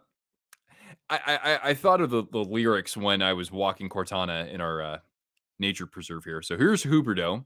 Couldn't quite hold the zone. So show some love for Afton and LGG in the chat here, guys. It's contributions like that that keep the lights on here at Twisted Wrister Hockey. And now Walker Dewar chipping it into the Dallas corner. A battle here, and Osterley trying to fish that out. Dewar battling against Craig Smith. And now maybe a chance for the Stars. Sent out to the point here and cycled down and blocked in front. And it squirts out into the neutral zone. And Delandria will re-enter. Now Dewar in his own corner battling against Craig Smith. Steele able to get that out to the point for Lindell. And now Johnston a shot wide of the pad of Markstrom. Still alive. And Gilbert trying to get this clear. And finally it trickles all the way down to the Stars end. And it will be an icing. All right. Now we get a jingle for LGG here. All right, here we go. All right, Cortana, you're in this song, okay? So thanks for the donation. Let's play this one for you. All right. Who's that lying down beside me with those floppy ears? It's Cortana. She's been my best friend for all these years. And next time I go shopping for beer or fancy meats, thanks to thee, I've got money to buy her more gold treats. All right, there you go. We'll get back to the game here. So yeah, thanks again for sending a few bucks my way. Thanks, Raiders Kings. Thank you. All right, 12:46 left in the period. By the way, the Cardinals will play the Giants and that's like the baseball cathedral, right? Chance, thanks for jumping in here, and good evening to you.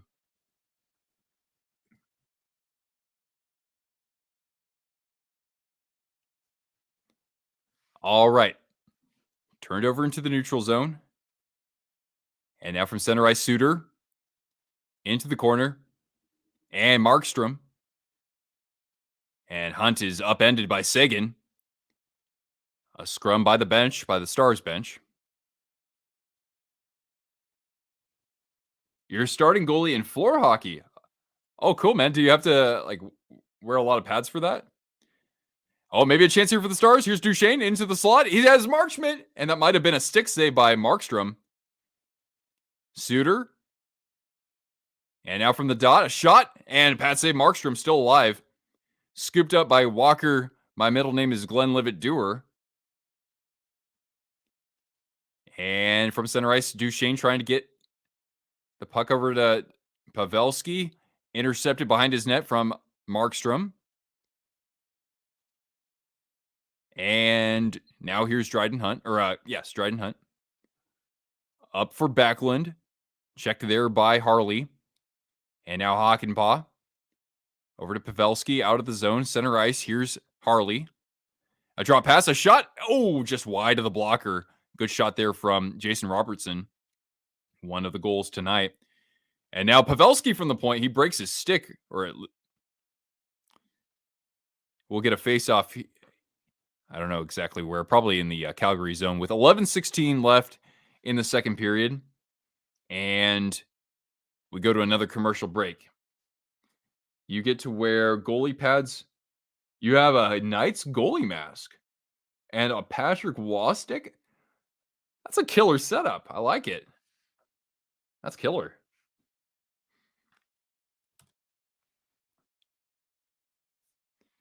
All right, cool. So commercial break. And yeah, the Sabres have won by now, I would assume, right? So Buffalo, what do they go to on the season? Buffalo.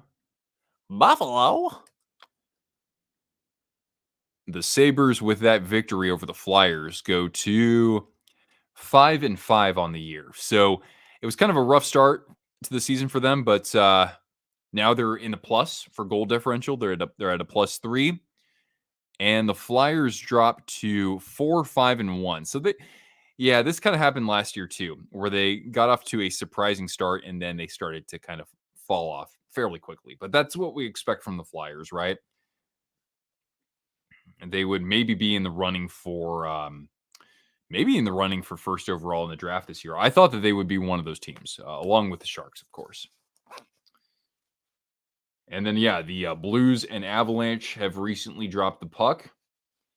Avalanche are looking for some redemption. They, of course, got blanked in their last two games. I think 4-0 was the score in both of those occasions. Base hit for the Rangers. All right. Here, I'll put on. Maybe I should put on my beanie inside out so it's a rally cap. But anyway. Man, I will be ecstatic for Bruce Bochy. I actually got to meet Bruce Bochy one time when how old was I? This was back in 2008, I think. Yeah, so I think it was his second year as manager for the Giants. And he was just all smiles. He seemed sincere, like he belonged there. It was awesome. All right, face off. Here's a chance for Harley, and blocked in front. Scooped up by Robertson. To the net, and that couldn't quite get through. Robertson kind of feeling it here in the second period. And now Anderson at center ice. Dumped all the way down. Runners on second and third. I like the look of that. And now through the neutral zone comes Thomas Harley, really leading a lot of offense tonight. A shot maybe for Robertson, and I don't know if anybody got a piece of that, but he had a good look at the net. Still alive in the Flames zone. And cycled out at the point. Heiskanen in the slot. Robertson.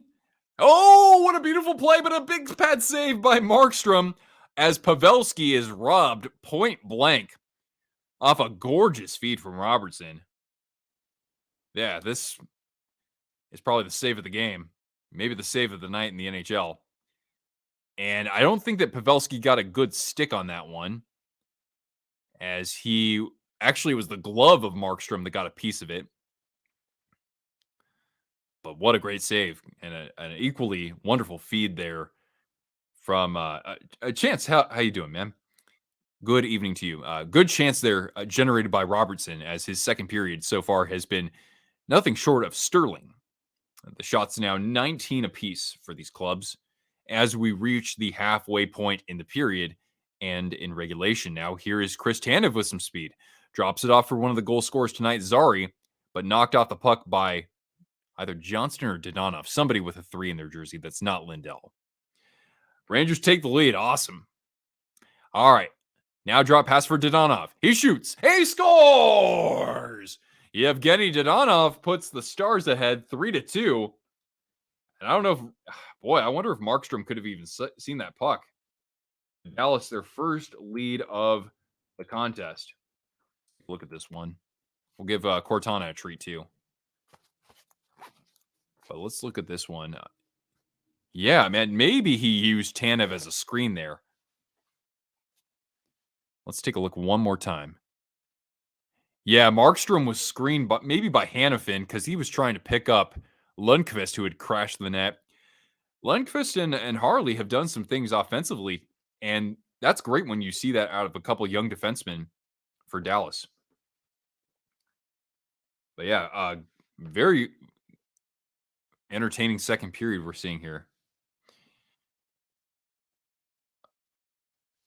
All right, now here is Craig Smith in the corner. Sam Steele firing this around to the point for Harley and sent to nobody. And back the other way will come the Flames with, well, actually, this gets turned over by Walker Duehr. And here come the Stars again. Osterley from behind his net, able to evade the pressure and get that into the neutral zone, but that's just about it. As Harley's going to dump this around Markstrom. Scooped up and sent back to the point. Heiskanen now over to Suter. Looking in the slot. A shot. Marchment gets blocked immediately. And Marchment in front of the net. Maybe a chance here. Marchment. Oh, booped by the blocker of Markstrom. Maybe kept out of the net just from that. And here comes Matt Coronado out of the zone. Looking up ice for Duehr. And a bobbling puck lands on the stick of Heiskanen. Seguin back to Heiskanen. To the other point. Suter looking for Miro maybe out at the other point. Nope, sent it over for, one-timer Heiskanen. A little wide of the net. Sometimes I'm just glued to Miro Heiskanen, to be honest with you. He's one of my favorites in the NHL. And now Suter at the point, a one-timer, and couldn't quite get through the traffic. Scoots out to Heiskanen and back to Suter. Some good zone time here for the Dallas Stars. They are not on a power play. Duchesne hands it off. Robertson. And now one-timer, Suter, and gloved by Markstrom, still alive, and he'll cover up as the Stars had a lot of zone time there. And they are definitely feeding off of that last goal off the stick of Yevgeny Dodonov, the one-time Florida Panther. And the guy who the Knights traded to the Ducks, but had to take back because he had the Ducks on his no-trade list. Anyway, we go to another commercial here, about 8 minutes left in the second period. And thanks again for hanging out with us tonight, guys.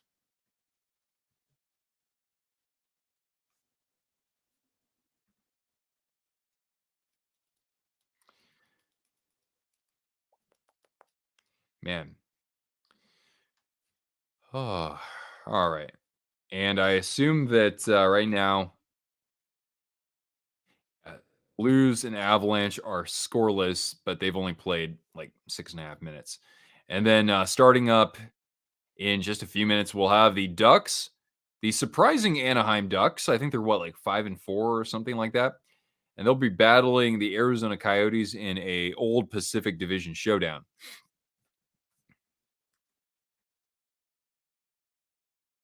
The Ducks coming in with a record of 5-4 for 10 points in 9 games and a positive goal differential. When we look at goal differentials in the NHL, the worst belongs to, no surprise, my San Jose Sharks at -26. The next worst is the Calgary Flames, but they're at -15. So the Sharks are 11 goals worse than the next team. If you want an idea as to how atrocious the season has been for my favorite team that will never, ever change. One day, Sharks, one day. The best goal differential in the NHL belongs to, not a surprise here, it's the Vegas Golden Knights with +16. But the second best is a tie between the Bruins and guess who? The Vancouver Canucks. Thank you, LGG. Thank thee. All right, we'll get back to the action in just a moment's time. Face-off controlled by the Flames and moved out of their zone.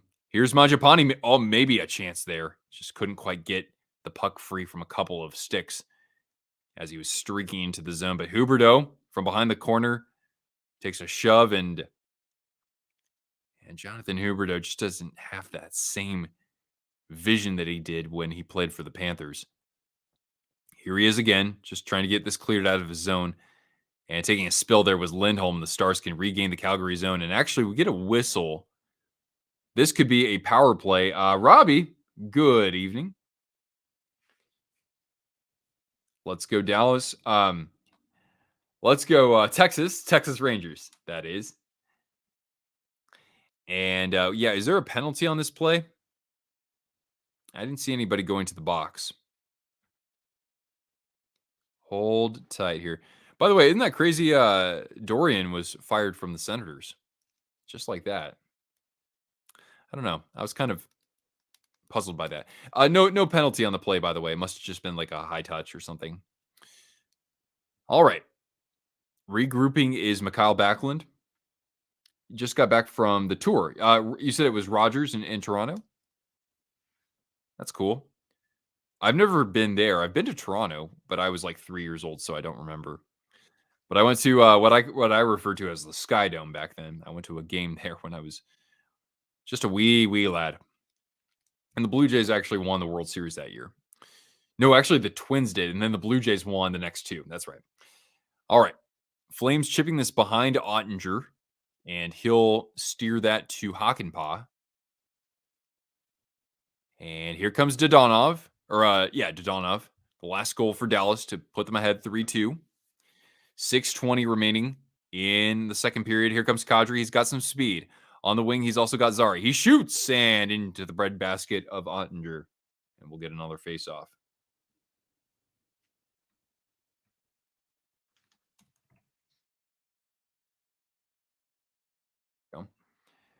DB got an out, 2 outs, Texas. Oh, Diamondbacks. I was like, who's DB? All right, Kadri against, I think, Pavelski. No, it was against Steele. Controlled by the Stars. And cleared out. Moved ahead looking for Delandria. A good back check there by Osterley. Osterley. Into the Stars corner. Picked up by Osterley. Good stick lift there. And now battle in the corner with Esa Lindell. And here comes Delandria. Actually, no. Good defensive read by Kadri. And Sharon Govich, who's been kind of quiet this game. Trying to keep that cycle game alive for the Flames, but the Stars are going to get the clear. And they've kind of wrestled control of this game after what was a pretty strong first period for the Flames. Kadri at the top of the zone finds Osterley, a shot off the skate of Lindell, and he'll sky this into the neutral zone and maybe up ice for some sort of a chance the other way, but it goes the full length for icing. Avalanche score to make it 1-0 over the Blues. Like I said, I think the Avalanche are going to be very, very fired up to get a victory tonight after getting kind of embarrassed the last couple. Top of the 7th is over. Wow. So you're telling me we are now what? How many outs away would that be? That would be 9 outs the Rangers are from their first ever World Series. Now Uyghur nearly actually put that in his own net.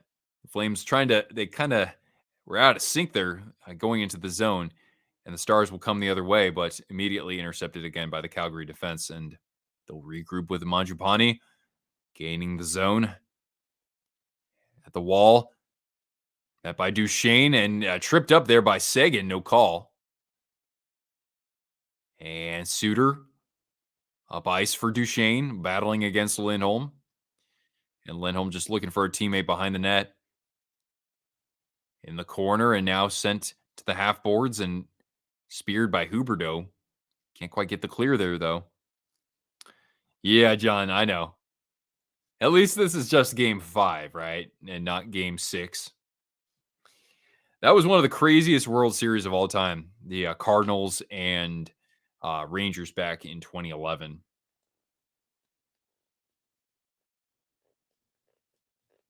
All right, we're at a commercial break here, by the way, guys. So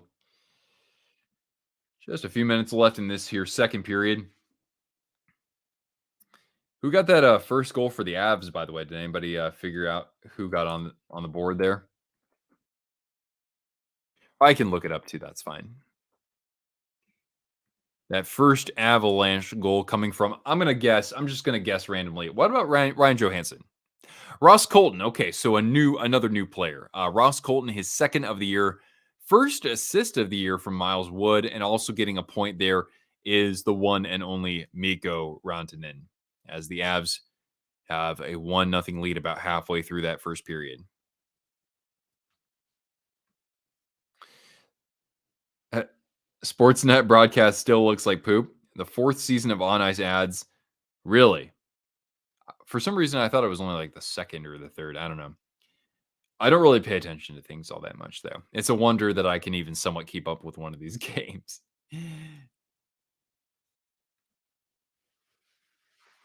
But I do rely on Sportsnet for one thing in particular, and that is their highlights packages, because I use those in my videos.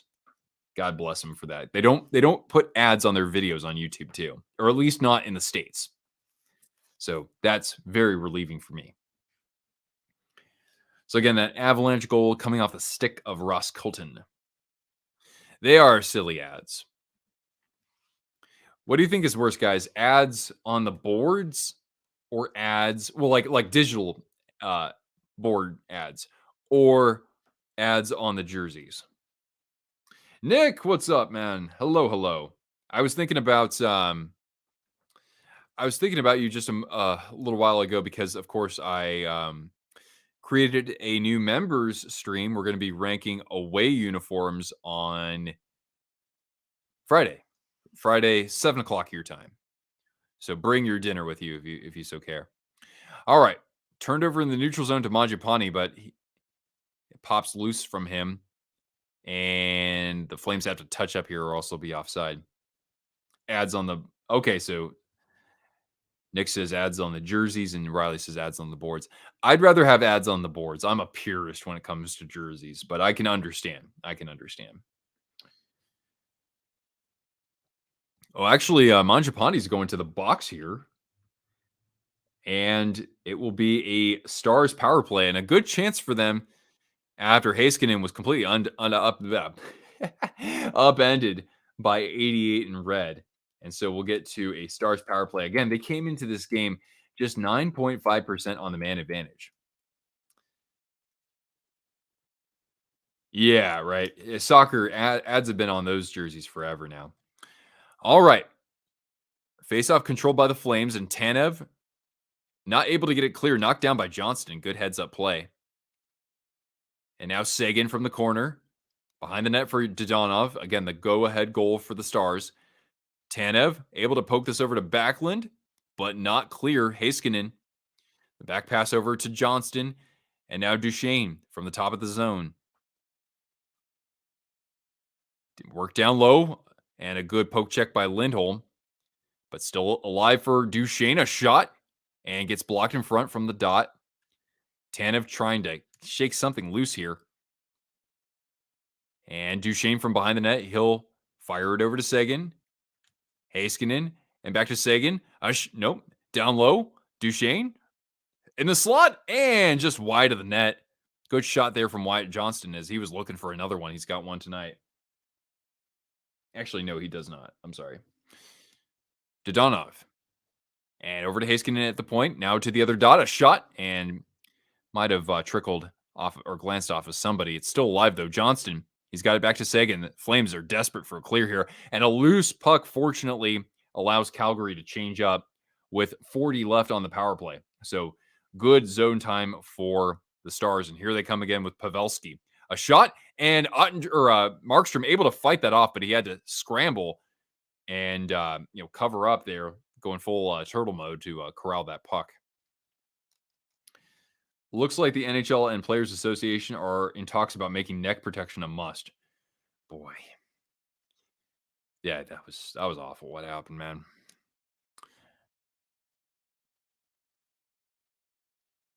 That sort of thing happens so rarely, but of course, that's your neck, right? Anyway, Pavelski off the faceoff loses it, and Anderson able to send it down all the way to Ottinger. And Ottinger over to Heiskanen. And tripping there at center ice was Joe Pavelski, but it works it into the zone.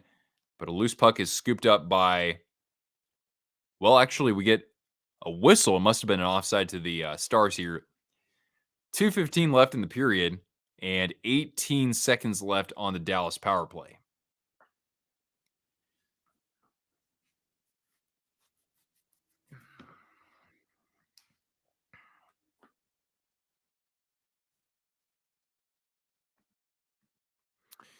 All right, Uyghur battling against Hintz. He has somebody in the slot. He has Robertson, but he couldn't quite get the puck over to him.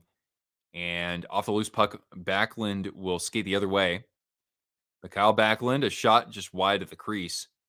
And here come the Stars once more as we get back to even strength. It's Pavelski trying to get around a defender and actually, well, that's about that. 150 left in the period, and Harley regrouping for Dallas.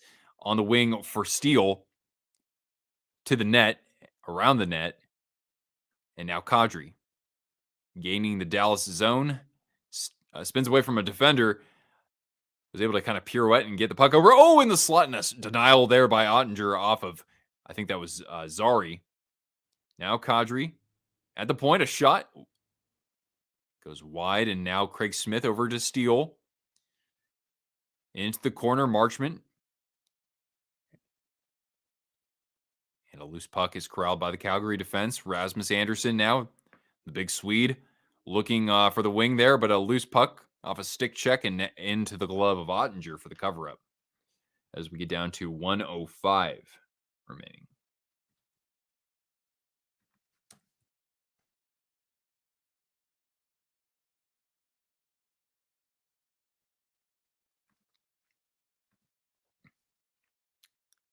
Texas, has 2 outs in the bottom of the 7th. All right. Yeah, you best, as Wu-Tang Clan once said, you best protect your neck. I mean, hell, if I were a goaltender, I would have always had one of those on me.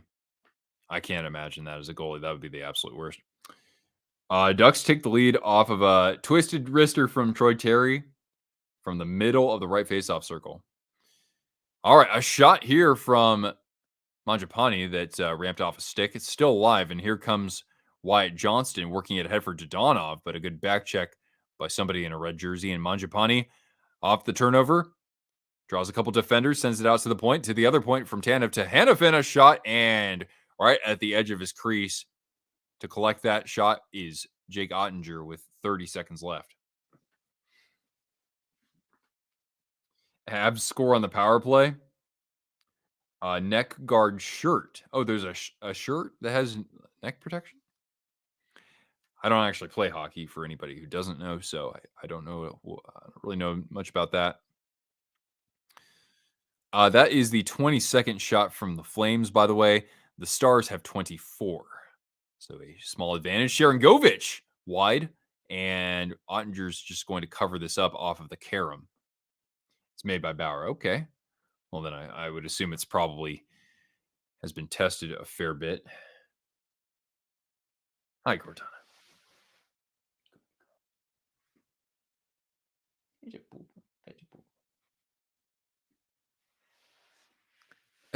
Cortana, all she does for 3 hours is look at me.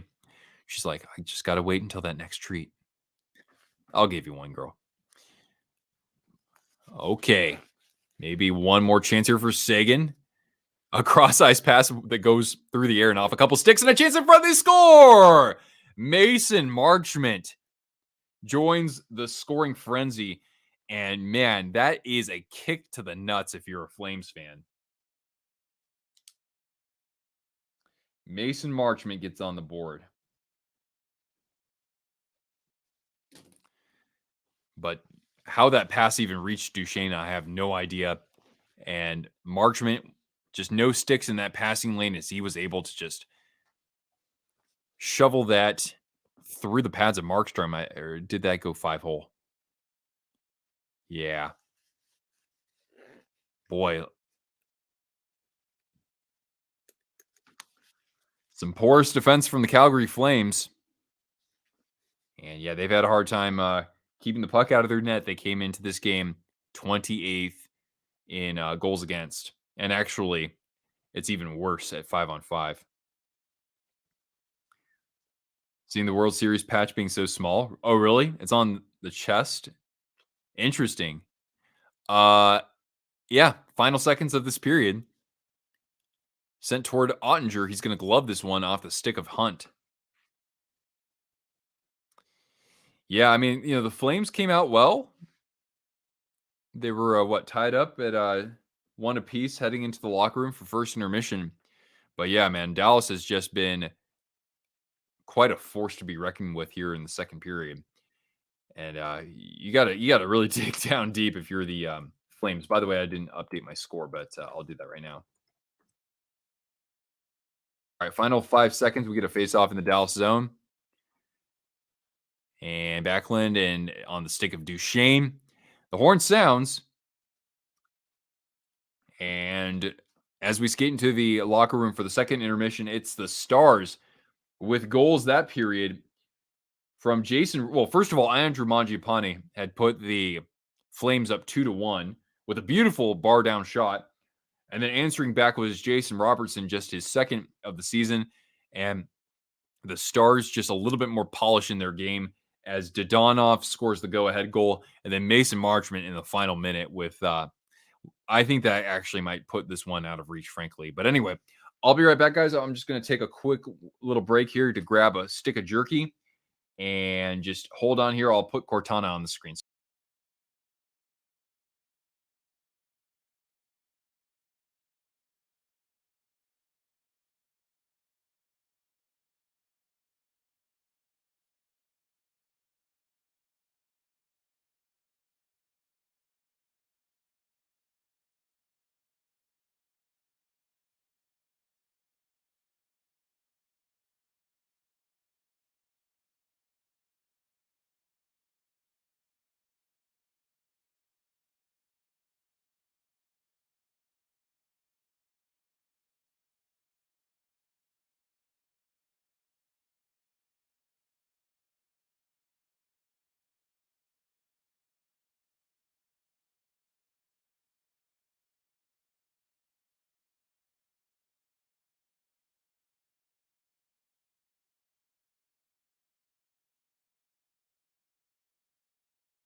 All right. And I'm back.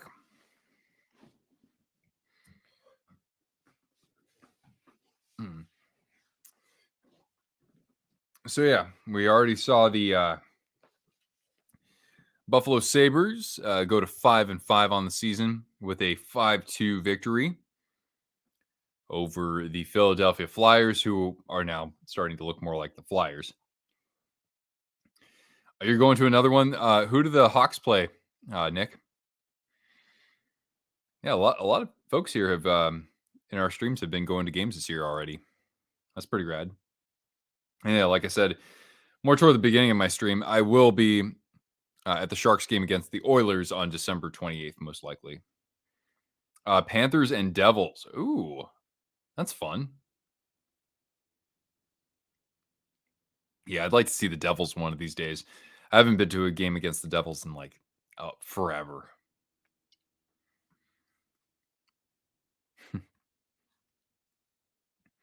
So Windy City weekend. All right, man. You gonna do any vlogging for that?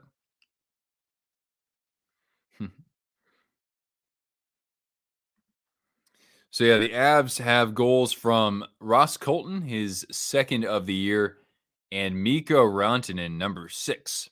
I'm almost surprised he doesn't have like 12 already. But I know he has a bunch of assists as well, I think. All right, man. Yeah, if you vlog that, I'd be keen to take a look, especially if we get some clips of number 98. You know what I mean? And then, yeah, we've got the Dallas Stars taking on the Arizona Coyotes. And as Dean pointed out earlier, the Ducks have a 1-0 lead. Ooh, Coyotes have a 5-on-3 power play for 2 minutes, though. So that's big. 98 versus 86. Yeah. Jack Hughes apparently is like leading the NHL in scoring. Good to see that. He's a very exciting player to watch. And of course, he has a lot of other weapons on his team, but he can make a lot of stuff happen by himself. So yeah, Coyotes and Ducks, but I think the Coyotes will have a good chance uh, to tie things up here. Kraken has the best goal song in the NHL. What we're seeing right now here, Stars and Flames. To me, this is the two. I think this is like the ultimate goal song battle. Of course, you're only going to hear the Flames TNT, but like in one corner, you've got the Bon Scott era ACDC TNT. In the other corner, you've got Puck Off from Pantera. I think that's pretty damn unbeatable. But some people out there just really like Hall & Oates, I guess. Or Chelsea Dagger. Chelsea Dagger is the other favorite goal song of mine, I would probably say. And Brohim from the Ducks actually would rank really high for me too. What about Cortana? What's Cortana's favorite goal song? Her favorite goal song is when I just call a goal because she gets a treat, and she's going to get another treat right now. Whoop. Oh.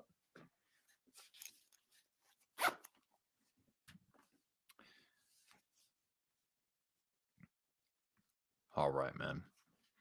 Well, I can't wait till we drop the puck for the third period.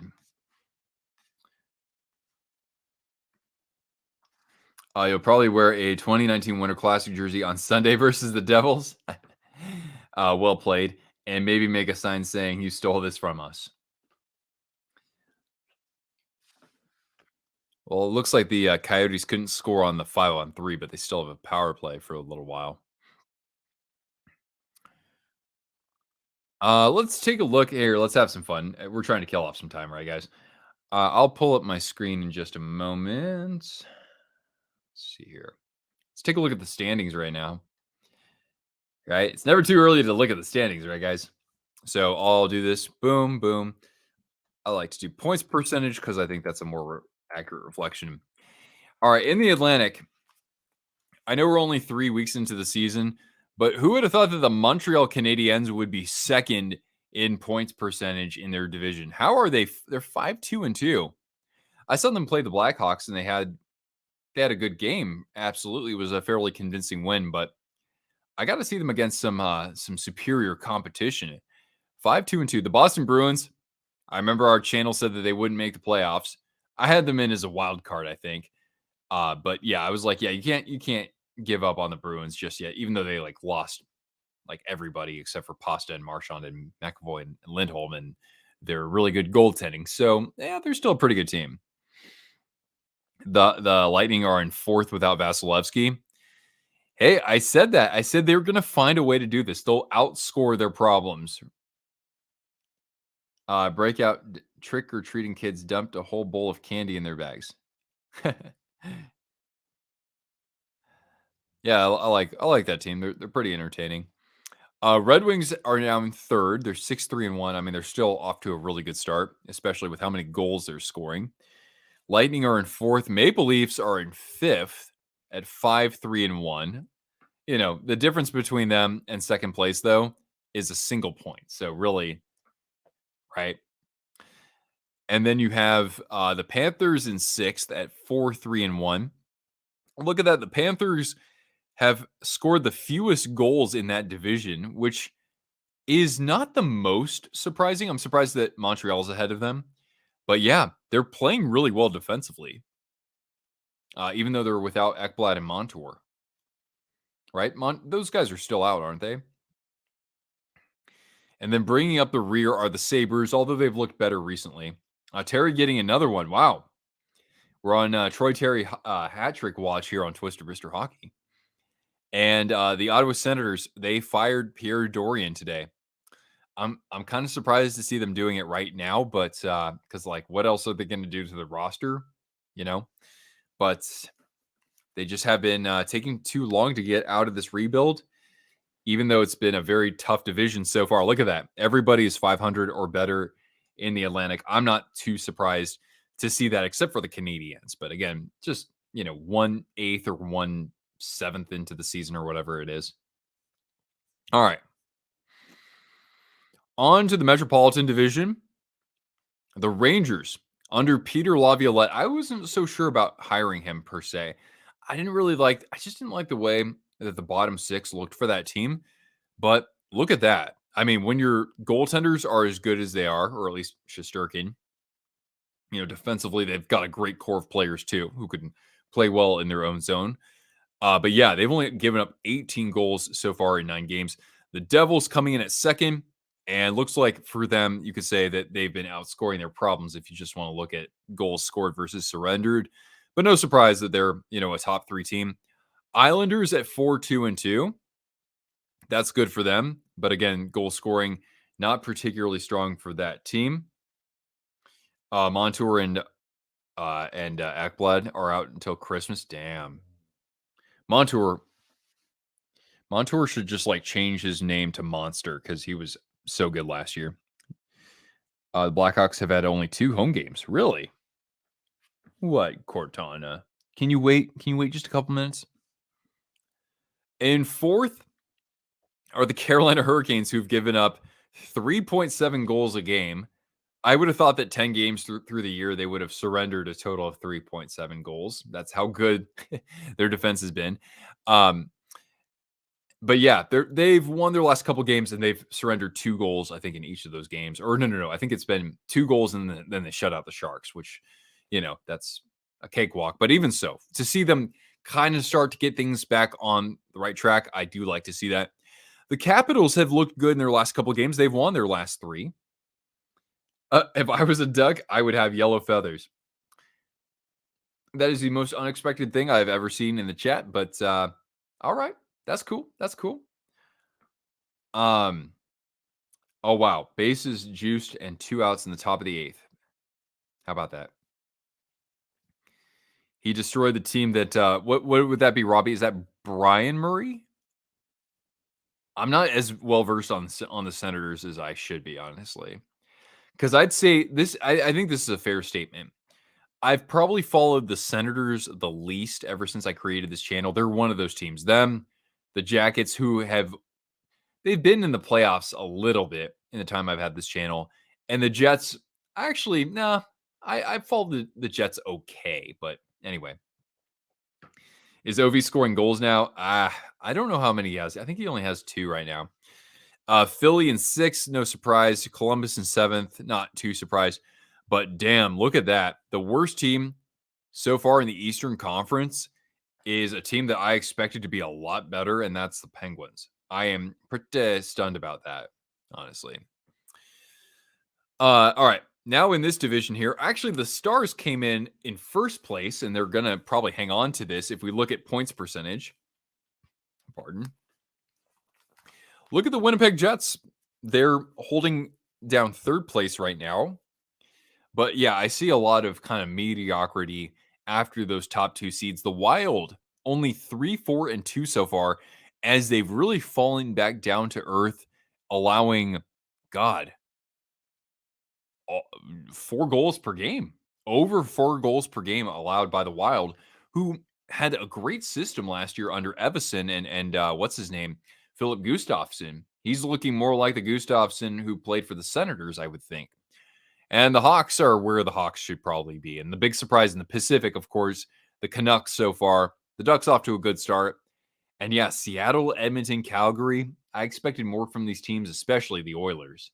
And the Kraken are starting to look a little bit more like the team that in their first year. But they have other offensive weapons. Like they can hit the net. We know they can. They can. I expect them to, turn in more goals than the 2.4 they've been averaging. But anyway, when we come back from this commercial break, I assume that we'll be underway with the 3rd period. So hold tight, my friends. Hold tight.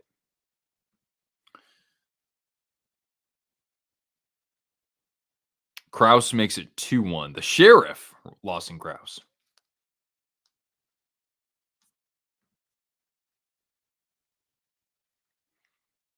You have to go. All right, man. Hey, thanks for hanging out with us. I appreciates that.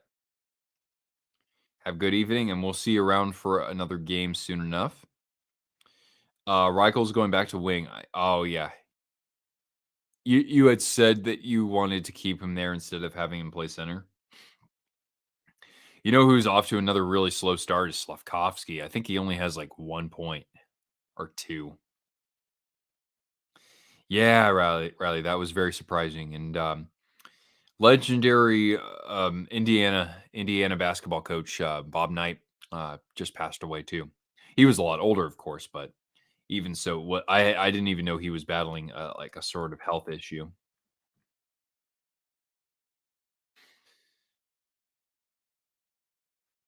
All right. So anyway, we'll just put up the third period right now because I think they're about to get started with that.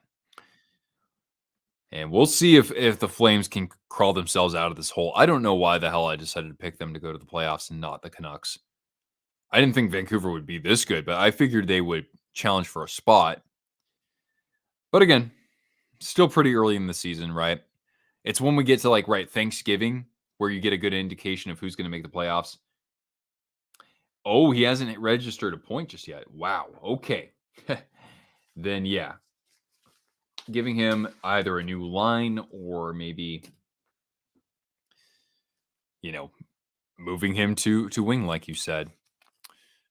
Wait, there's a Thanksgiving horror movie? That's funny. It's like this dude in this really creepy looking pilgrim outfit. I never thought that we'd ever see a horror movie for Thanksgiving, but whatever floats your boat. All right, bottom of the eighth in Game Five of the World Series with the Rangers on top of the Diamondbacks, 1-0. Hey, wait, this thing spins around. How about that? Yeah, Rangers, man. Can I? Oh, it's on Fox. I can't watch that game. Damn it. But boy, oh boy, I will be very happy to see it. Should they find a way? Should they find a way and win this? And hang on, I'll be so damn happy for Bruce Bochy.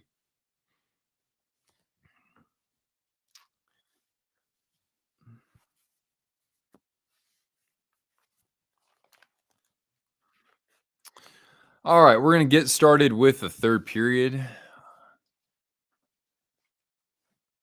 Once again, goals for the Dallas Stars from Jamie Benn, Jason Robertson, Yevgeny Dodonov, and Mason Marchment. And goals from thank you, Rick. This was a subscriber gift. Goals for the Flames coming from Connor Zari. That's his first ever NHL goal. And Andrew Mangiapane. Hmm. Reichel's also a -10 in 9 games. Yeah, you can't take plus minus all too seriously, but I think that early in the season when you see that, that can be pretty concerning. You're more of a jersey collector. Yeah, the hats I have, I started kind of collecting hats. I didn't want to get one for every team. I just wanted to get ones that looked cool to me. As Alexander says, as much as you're happy for the Canucks right now, I really don't expect them to stay there all season. You suppose the Oilers will wake up at some point. Yeah, it's funny because I've watched 2 Oilers games, and they're really good games. So, oh, Logan Cooley got a goal. Nice. Yeah. All right. But yeah, I mean, again, I think it's too early, but I like seeing the Canucks where they are right now. Maybe if the Rangers could break their World Series curse, then maybe the Canucks can break their Stanley Cup curse.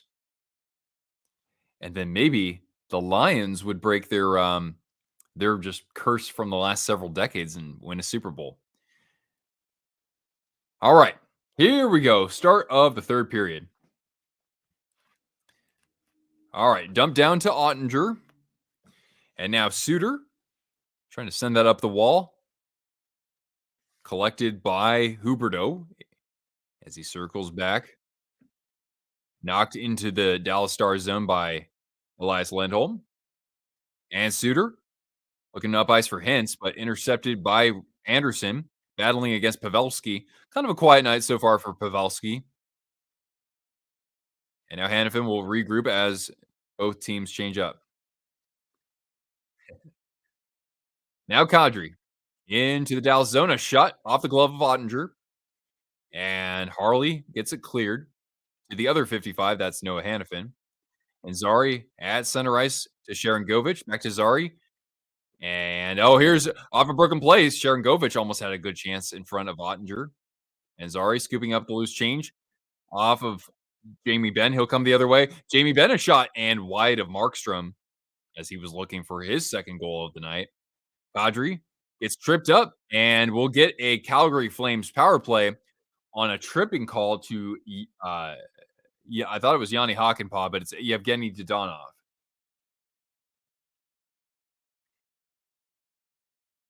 So power play awarded to the Flames, and a great chance for them to hopefully get back into this game after the way that the Stars had closed things out. And actually, that is Hakanpää to the bench. The camera had just fooled me by zeroing in on Dodonov. When will the Sharks be retiring Jumbo's number versus the Bruins? They should do it. Yeah, maybe if that's like an afternoon game, that'd be great. All right, from the point, Anderson. Now Huberdeau. Cross ice. He's got Coronado. And a back pass to Anderson. Lindholm now, a high slot. He shoots. And good traffic in front. Kadri almost a chance to bury it. And now Sagan. I didn't know Sagan killed penalties.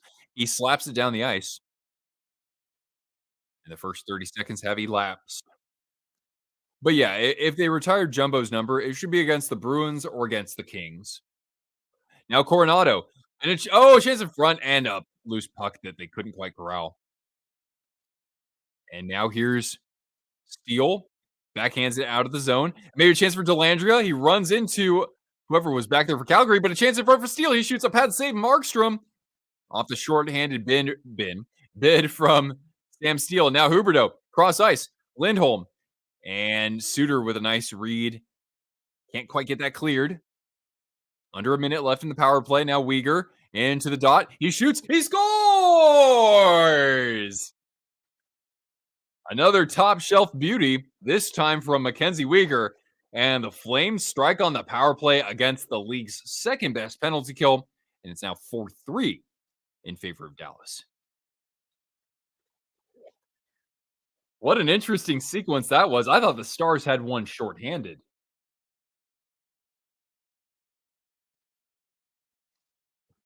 And TNT blasts at the Saddle Dome. Clomp sauce. Thanks for jumping in here, man. Are the Red Wings coming back down to earth or just, pump the brakes a little bit? Uh, for the Chelios retirement ceremony. That's awesome. All right. Calgary is back in this one. Heiskanen and the Stars get a clear with the first 2.5 gone by in this period. I think that's the second of the year for Mackenzie Uyghur. A massive comeback on Long Island. Wait, is that who they recently played? I probably didn't see the score last night. If they even played last night. That's how out of the game I've been. Either that or a little bit too much of the old reefer. Anyway, Chris Tanev from behind his net. As the Flames have a 31-26 edge in shots. I didn't know they had that many on net. Maybe a chance. Oh, it just skipped over the stick of Lindholm. But here they are again, a shot and gloved by Ottinger. And we'll get a face-off. They were down 0-2 in the third on Monday. Okay. It's not easy when you have to do it against the Islanders, no matter who plays in goal for them. But, yeah, that's pretty impressive. And now they're just replaying the, yeah, man. Wow, Ottinger had no idea where that puck was. They're saying that maybe he was screened, but now he'll field this shot from the point off the face-off, and we'll get another face-off. In the top of the ninth, it's 1-0. Sorokin with some highlight reel saves. Yeah, anytime you get more than 2 by Sorokin, you know, you can thank the hockey gods. "Hey, what's up, girl? Can you lie down?"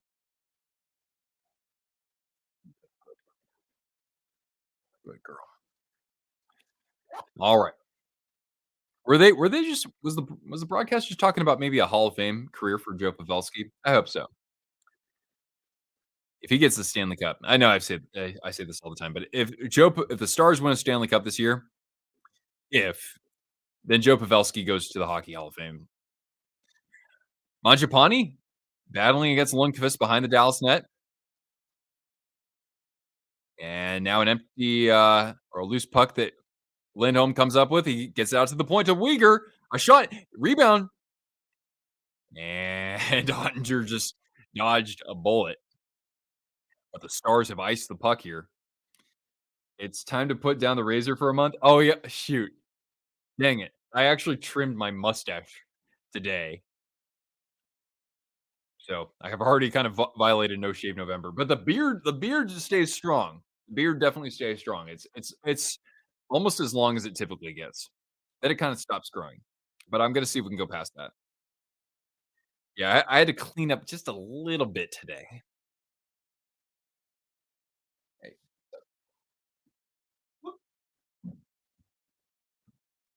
alright. Stars trying to get it clear here. Johnston off of Zari, and now finally cleared to center ice, but Hanifin, the first one there. Now Lindholm or, Lindell, excuse me. Dallas getting the clear, and now back for Uyghur, Kadri, and they're gonna regroup. Having a little bit trouble, getting this up ice, the Flames are.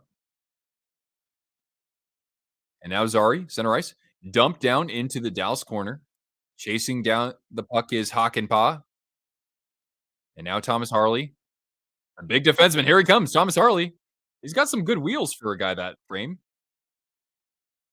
Dryden Hunt off the loose puck and intercepted in the neutral zone by Delandria. Worked ahead for Hunt, gaining the Stars zone, working against Hakanpää. Oh, a loose puck that found its way into the crease, but Ottinger was able to cover it up. Mahir, what's going on? You watching the Avalanche by chance? Because my friend, the Avs have themselves a lead against the Blues, 2-0 at the end of one. And as we saw earlier, the Coyotes and the Ducks are tied at 2 apiece. 2 on, no outs. In the top of the ninth, right, guys? 3-0 Texas. Oh, it's all but over now. Oh, a shot off the post. Ottinger has to scramble to cover it up off of Blake Coleman, I think, there. But man, the Flames are feeling it after the early goal from Mackenzie Weegar. Is the game's in Calgary, Nick? But yeah, it'd be awesome if well, actually, I'm glad the game's in Calgary because then that way Stars fans or can watch the Rangers game, you know? They're not distracted by their team on the ice. All right. Cycled behind the Dallas net, and Suter has to hurry up to oh, no. Okay, back the other way come the Stars with one of the goal scorers tonight. That is Mason Marchment, former Florida Panther. And Tanev trying to advance this out of the zone, but still alive. Now behind the net, Marchment looking for somebody at the dot and cleared. And back the other way comes Backlund into the Dallas corner. He's got Hunt, but Suter beats him to the puck. Now Marchment. Uyghur in the neutral zone. Shake and bake around Duchesne. And a bobbled puck that lands on the stick of the away team. Uh, D-backs was too much to ask for. I mean, they should still have their heads held high. They had a great run, when they weren't expected to necessarily. A great second half, and hey, I mean, Hopefully, an Arizona team can win a championship soon because it's been 22 years since the D-backs last did it, and nobody else has won one since then, right? Maybe the Coyotes will be the next team. That'd be killer. Actually, I'd like the Phoenix Suns to win a championship over there. I call the Phoenix Suns the most cursed team in the NBA today. Ox hockey. Yes, I do remember you actually. I think you asked me the same thing about, I don't know, about a month ago. Thanks for popping in. Everyone's gonna keep pooping on this World Series being the worst. Are you kidding me? The Yankees weren't in it and the Dodgers weren't in it. Therefore, it is not the worst World Series. Anyway, we're gonna get a oh, looks like Jason Robertson's going to the box, and so that Flames power play that struck just a few minutes ago will get back on the ice. I got to get some water, guys. Can you just give me a moment? Commercial break, and we'll put Cortana full screen. Everybody, babysit Cortana for me.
All right, this is going to make absolutely no sense. 5-0.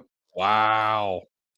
Oh, thank you, Hawks hockey. I appreciate that. All right, we got a Flames power play, and I'm trying to multitask here because maybe I'll have to wait until it's officially over. But I got my San Francisco Giants jacket here, and I might need to put this on in honor of Bruce Bochy, our three-time World Series winning manager.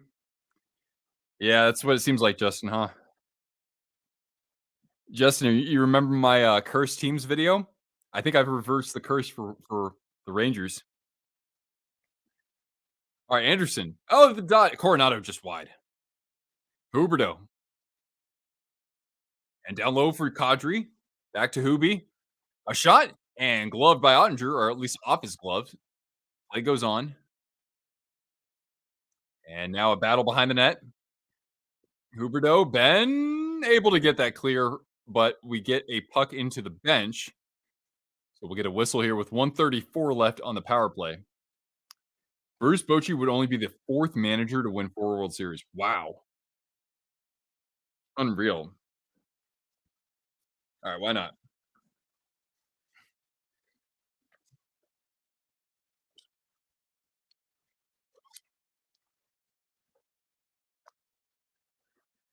There we go.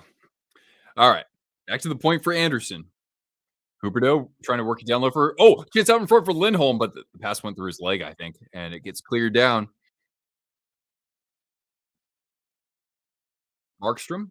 And now Anderson will pass it back for Lindholm. Center ice Huberto and off a stick and clear down. Markstrom.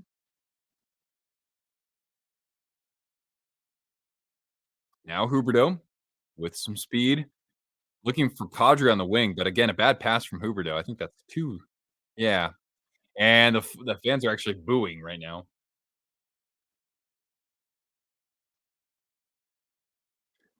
The word that the broadcast sorry, here he comes. He can oh my goodness, he was trying to put that through the 5 hole with a crazy deke, elusive as he could be. But anyway, I was gonna say that the words that were used to describe Huberto from the broadcast team, shattered confidence. Boy, that says a lot right there. Like Connor Zari, oh, just deked Hockenpah out of his skates. Uh, yeah, that's right, Nick. Yeah. Bruce, he had told the team like that year, like when that season started, he said he was going to hang him up. Eh, well, I don't want to do that. All right, but the Flames still have 38 seconds. What am I even doing with this look? There. All right, from the point, Uyghur, and right into Ottinger's gut.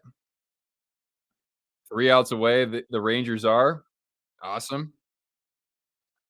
Did I see the comment about the Twins players that got a ring in the last 5 years? No, I didn't actually. Oh, this is kind of bittersweet because it'll be the third time in 5 years that a former Twin wins a World Series. Brian Dozier, Eddie Rosario, and Mitch Garver. Yeah, I know it. Hey, but hey, at least the Twins won a series, kind of. All right, Zarya shot that goes just wide off the rebound and a loose puck in front off a great block from Suter. Still 23 seconds left on this power play, though.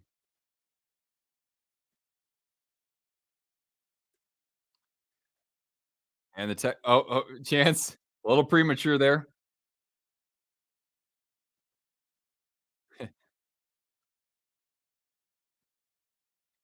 He will have led Texas to their first ever World Series. Absolutely. And, this is the third team he's ever gotten to the World Series. And that's the first time a manager has ever done that.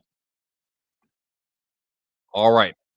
Here's Uyghur. One more rush through center ice. Onto the wing. He's got Manjapani looking in the slot for Zari, but couldn't quite connect on the pass. And now cleared down behind Ottinger, and we're back at full strength as the Stars are able to weather the storm.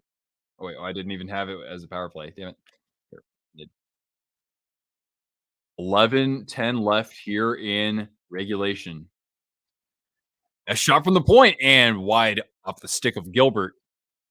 Hunt battling Craig Smith. And a nice play by Kadri to keep that alive in the zone, but it does pop out. But he takes a knee and no call. Here come the Stars. A shot Robertson that rims around, or I guess that must have been Hens. And now Gilbert regrouping up for Hunt into the corner. Ottinger able to shovel that to Suter, or I should say Harley. Nice strip the puck there. And Manjapani from behind the net trying to look for Osterley, but intercepted by Marchment. But yeah, exactly, Dean. It was cool to see Dusty go out a champ and crazy that he actually met Bochy a chance in front and a denial by the pad of Markstrom. Wow. As Sagan got absolutely robbed and play goes on. Now behind the Stars net, and Ottinger is going to scoop this up with 10:08 left here in the third period. Flames have extended their shot lead 36-27. I wasn't expecting that. Dusty Blue's chance in Chicago, right? Well, yeah, he was the manager in '03, right? Yeah, that's crazy because it's like just the year before he blew the World Series for the Giants in Game 6.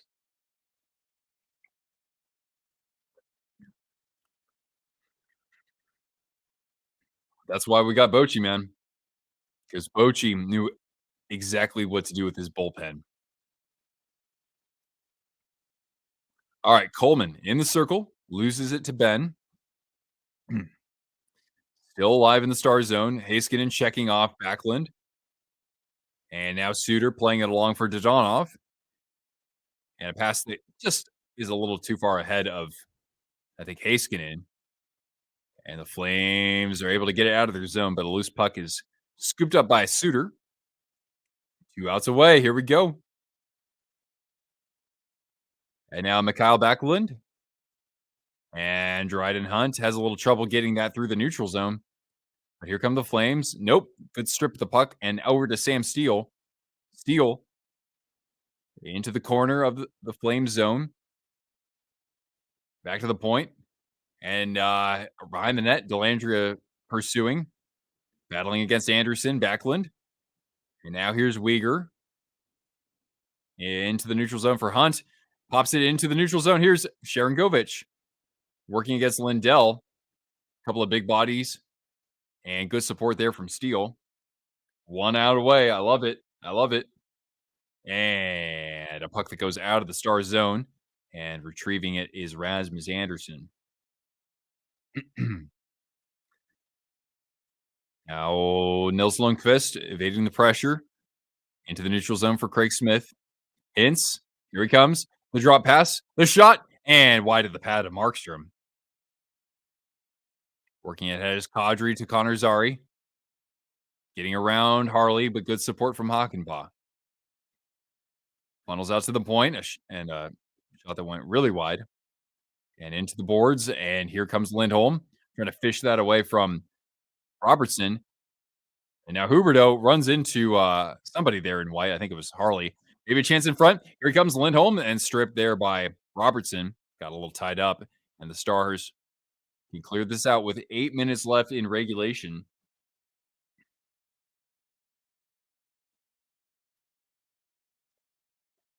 Stars. Oh, this ends up at the point. Rasmus Anderson. He backhands it behind the net, looking for Huberto. First guy there is Heiskanen. Seguin and now Heiskanen backhanding this down the ice and no icing because Marchment beat out Anderson to the puck. Seguin behind the Flames net and now Heiskanen. Maybe a chance in the slot. Heiskanen from the point now. A shot and off of Hannafin behind the net. And Hunt able to knock the loose puck out of the zone for the clear. Marchment. And the Stars will now change up. Here come the Flames with Uyghur, who had the goal in this period. Oh, a shot off the pad of Ottinger by Kadri. And now a loose puck down to the other end. Here's Uyghur. He has to try to knock that loose from Ben. Ben ends up with it. Here he comes, Jamie Ben. Oh, off the pad of Markstrom. And Sharangovich plays it to Osterley. Into the Dallas zone. Here is Zari. Another shot there. A pad save by Ottinger, even though that didn't quite get on net. And now here is Lindell or Todonov.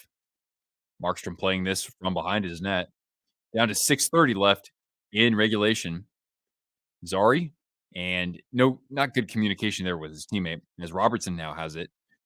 Finds Hockenpah, shot. Oh, and that might have deflected off somebody. And Markstrom had to squeeze the pads. And he covers up. As we get to another commercial break, the Stars holding on to their lead. Still 4-3 as we get later into the period. Thank you so much for hanging out with me, guys. I know that obviously there's been other interesting action both in the NHL and outside the NHL tonight. So I appreciate you joining me here. And we'll have more of these. We have our next stream on Sunday or Saturday, Saturday late game. I think at 7 or 7:30 West Coast time, Pacific time, as Eric Carlson returns to San Jose, but this time as a member of the Pittsburgh Penguins. So come hang out with us. I might have a special unboxing that day too, because we have some items coming in from Dustin for the love of life here on YouTube. Oh, well, you're welcome, Riley. Thank you for being part of our great community of fans here. Oh, Cortana wants attention. We need to give Cortana some attention. Rangers! Bruce Bochy, man. This is why I wear the orange, man. Bruce Bochy, one of the greatest to ever do it, and I'm super proud of him. I can't wait to see him celebrate. I hope he's just downing a bottle of champagne right now. All right.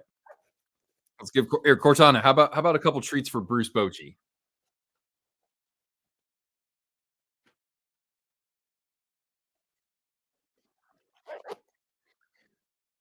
Wow. You have to make a comment on his legacy of failure video. But I think that's kind of the point, man. I mean, if he made it like He didn't make it like a month ago, did he? He made it years ago. Nothing gold can stay, pony boy. Nothing gold can stay.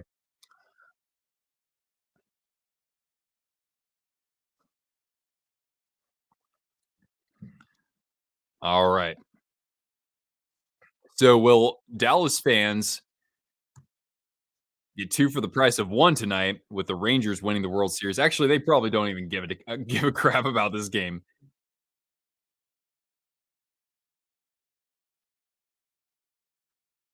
The World Series shirts suck.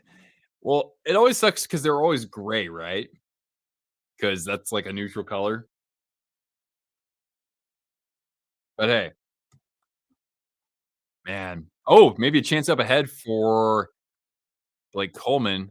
Here is a shot from the point that goes wide.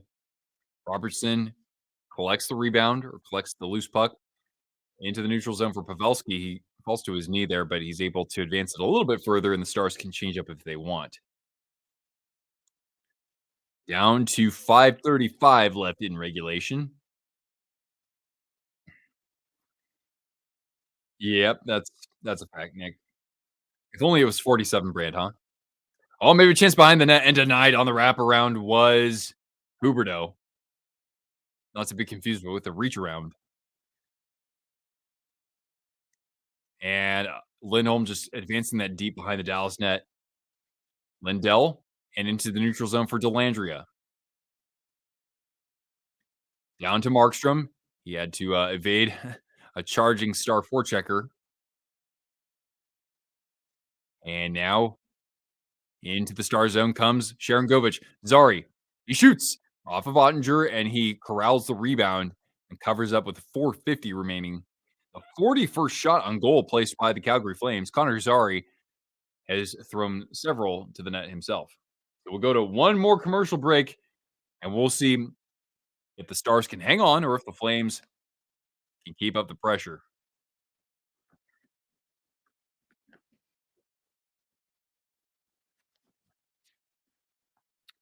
All right, man. Wow, dude. I remember spending a crap ton of money on World Series stuff. Yeah, I would like to see a Bruce Bochy bobblehead with him and a bottle of champagne. I would scoop that up, even though because I'm not a Rangers fan by any means. Wow. Congratulations, Texas Rangers fans. And right now, Nathan, aka Gravity, is probably just going bonkers, and I love it. Ah, Nick, yes, you had to celebrate a World Series at the expense of my Giants. Javier Baez, God, that guy just beat the crap out of us in that series. But anyway, I'm so glad that you guys finally got one. I just wish it wasn't against the Indians because it's like they needed theirs too, right? But that's the beauty of sports. The ecstasy of breaking decades and decades long droughts or century long droughts and just the heroes that emerge and just when the improbable happens, like battling back from down 3-1 in the series, right? Pretty great. Okay.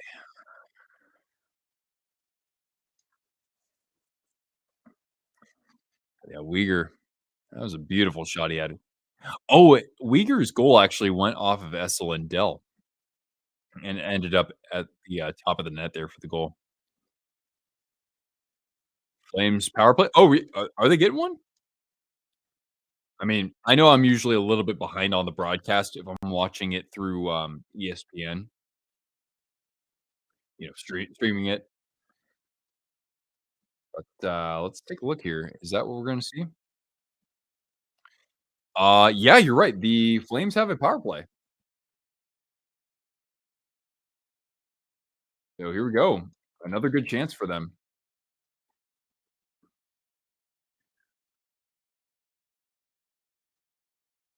All right. Well, thanks for the reminder there, Clump Softs. Good girl, Cortana. Don't worry, we get to cuddle in just a few minutes. All right, here's Huberto at the top of the circle, looking at the point. He's got Anderson.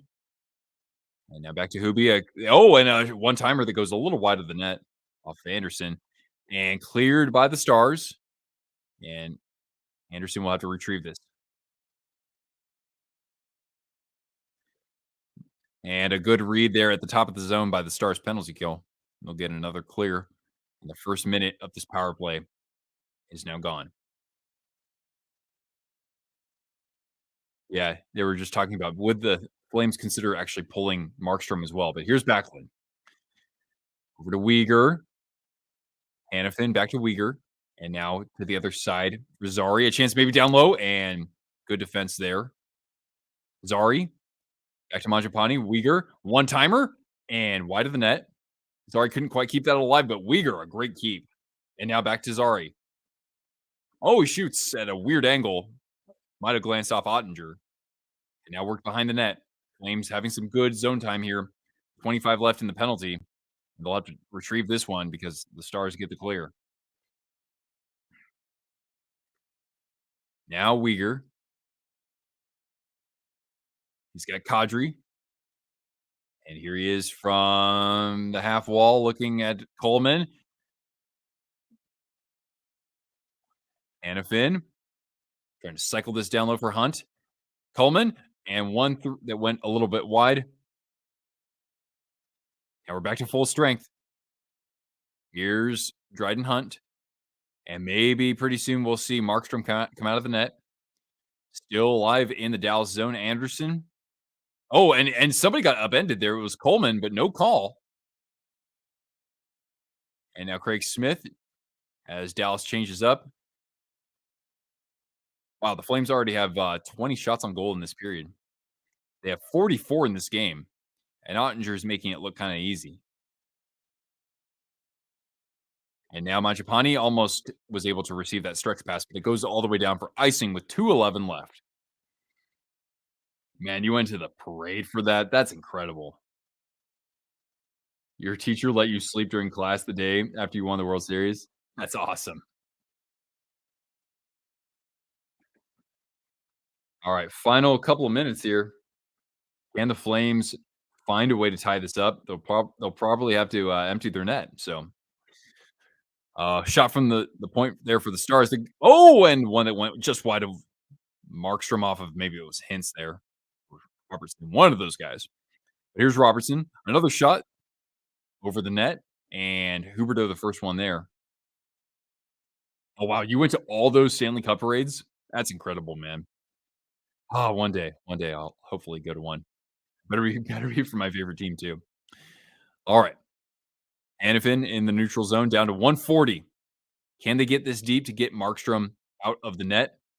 Zari, he's going to have to hold up there because the Flames are offside. And now the Stars can just kind of play a little bit of keep away. And yeah, they'll just chew up some time here. Johnson playing it down behind Markstrom. Good job by the Stars. Very good execution. And now Zari, he's got Kadri. Markstrom going to the bench now. And out to the point. There's Hannafin. Anderson. A shot and saved by Ottinger. Loose puck in the crease. Still scramble. And somehow it stayed out of the net. Unreal. And cleared down by the Stars, but this is going to be an icing with 46 seconds left. What a crazy sequence. What even happened there? I got to look at this. Yeah, the shot from the point, and then it went off of Ottinger, like, it pops up, like, it takes a couple bounces off of him, and then somebody went down in the crease for the Stars. That was, Lindell. He saves it from going in with his skate and lies down in the crease, as Lindell does. Yeah, the Lions this year, that would be incredible, man, for, like, a team that doesn't even make the playoffs typically. Alright, well, I'd rather have it be them than the Packers, so I think I could be okay with that. Oh, you couldn't go to the parade. Oh, the city would explode. Yeah, it's been tough for Detroit since, '08 since the Red Wings in '08 for the most part, right? It's not like Harbaugh's, able to get that over the finish line, right?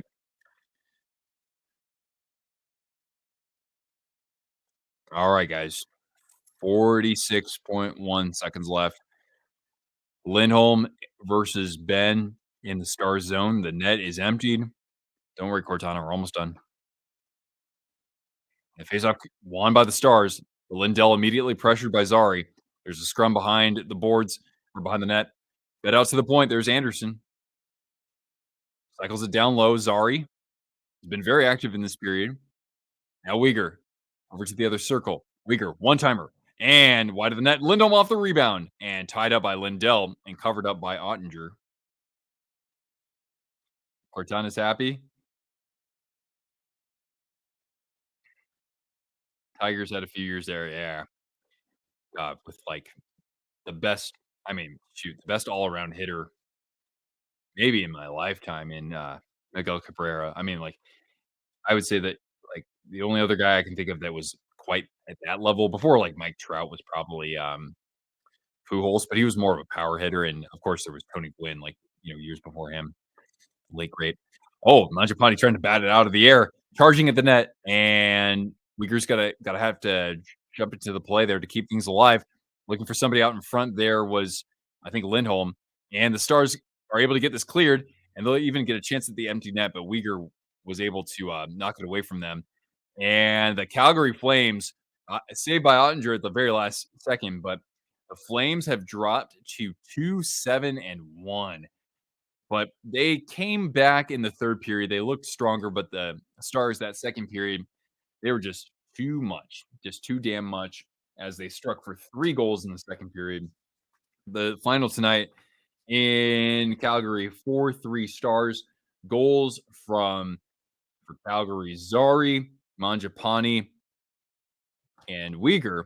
And on the side of the Dallas Stars, Jamie Benn, Jason Robertson, Yevgeny Dodonov, and ultimately the winning goal from Mason Marchment as the Stars go to 6-1-1 to stay on top of the Central Division as it pertains to points percentage. Avalanche are probably going to win tonight, but that would still keep the Stars in first if you look at it that way. Yeah, thanks, Ian. I appreciate that. Well, yeah, we'll have another one soon. I'm doing Sharks and Penguins on Saturday. That's an evening game, the late game, as Eric Carlson returns to San Jose. Anyway, I gotta get some food. Y'all gotta celebrate a World Series for the Rangers because Bruce Bochy is back on top, and we love him. Giants fans do. Anyway, thanks for hanging out with us. I appreciate that. I'll see you guys for another one really soon. Have a great evening.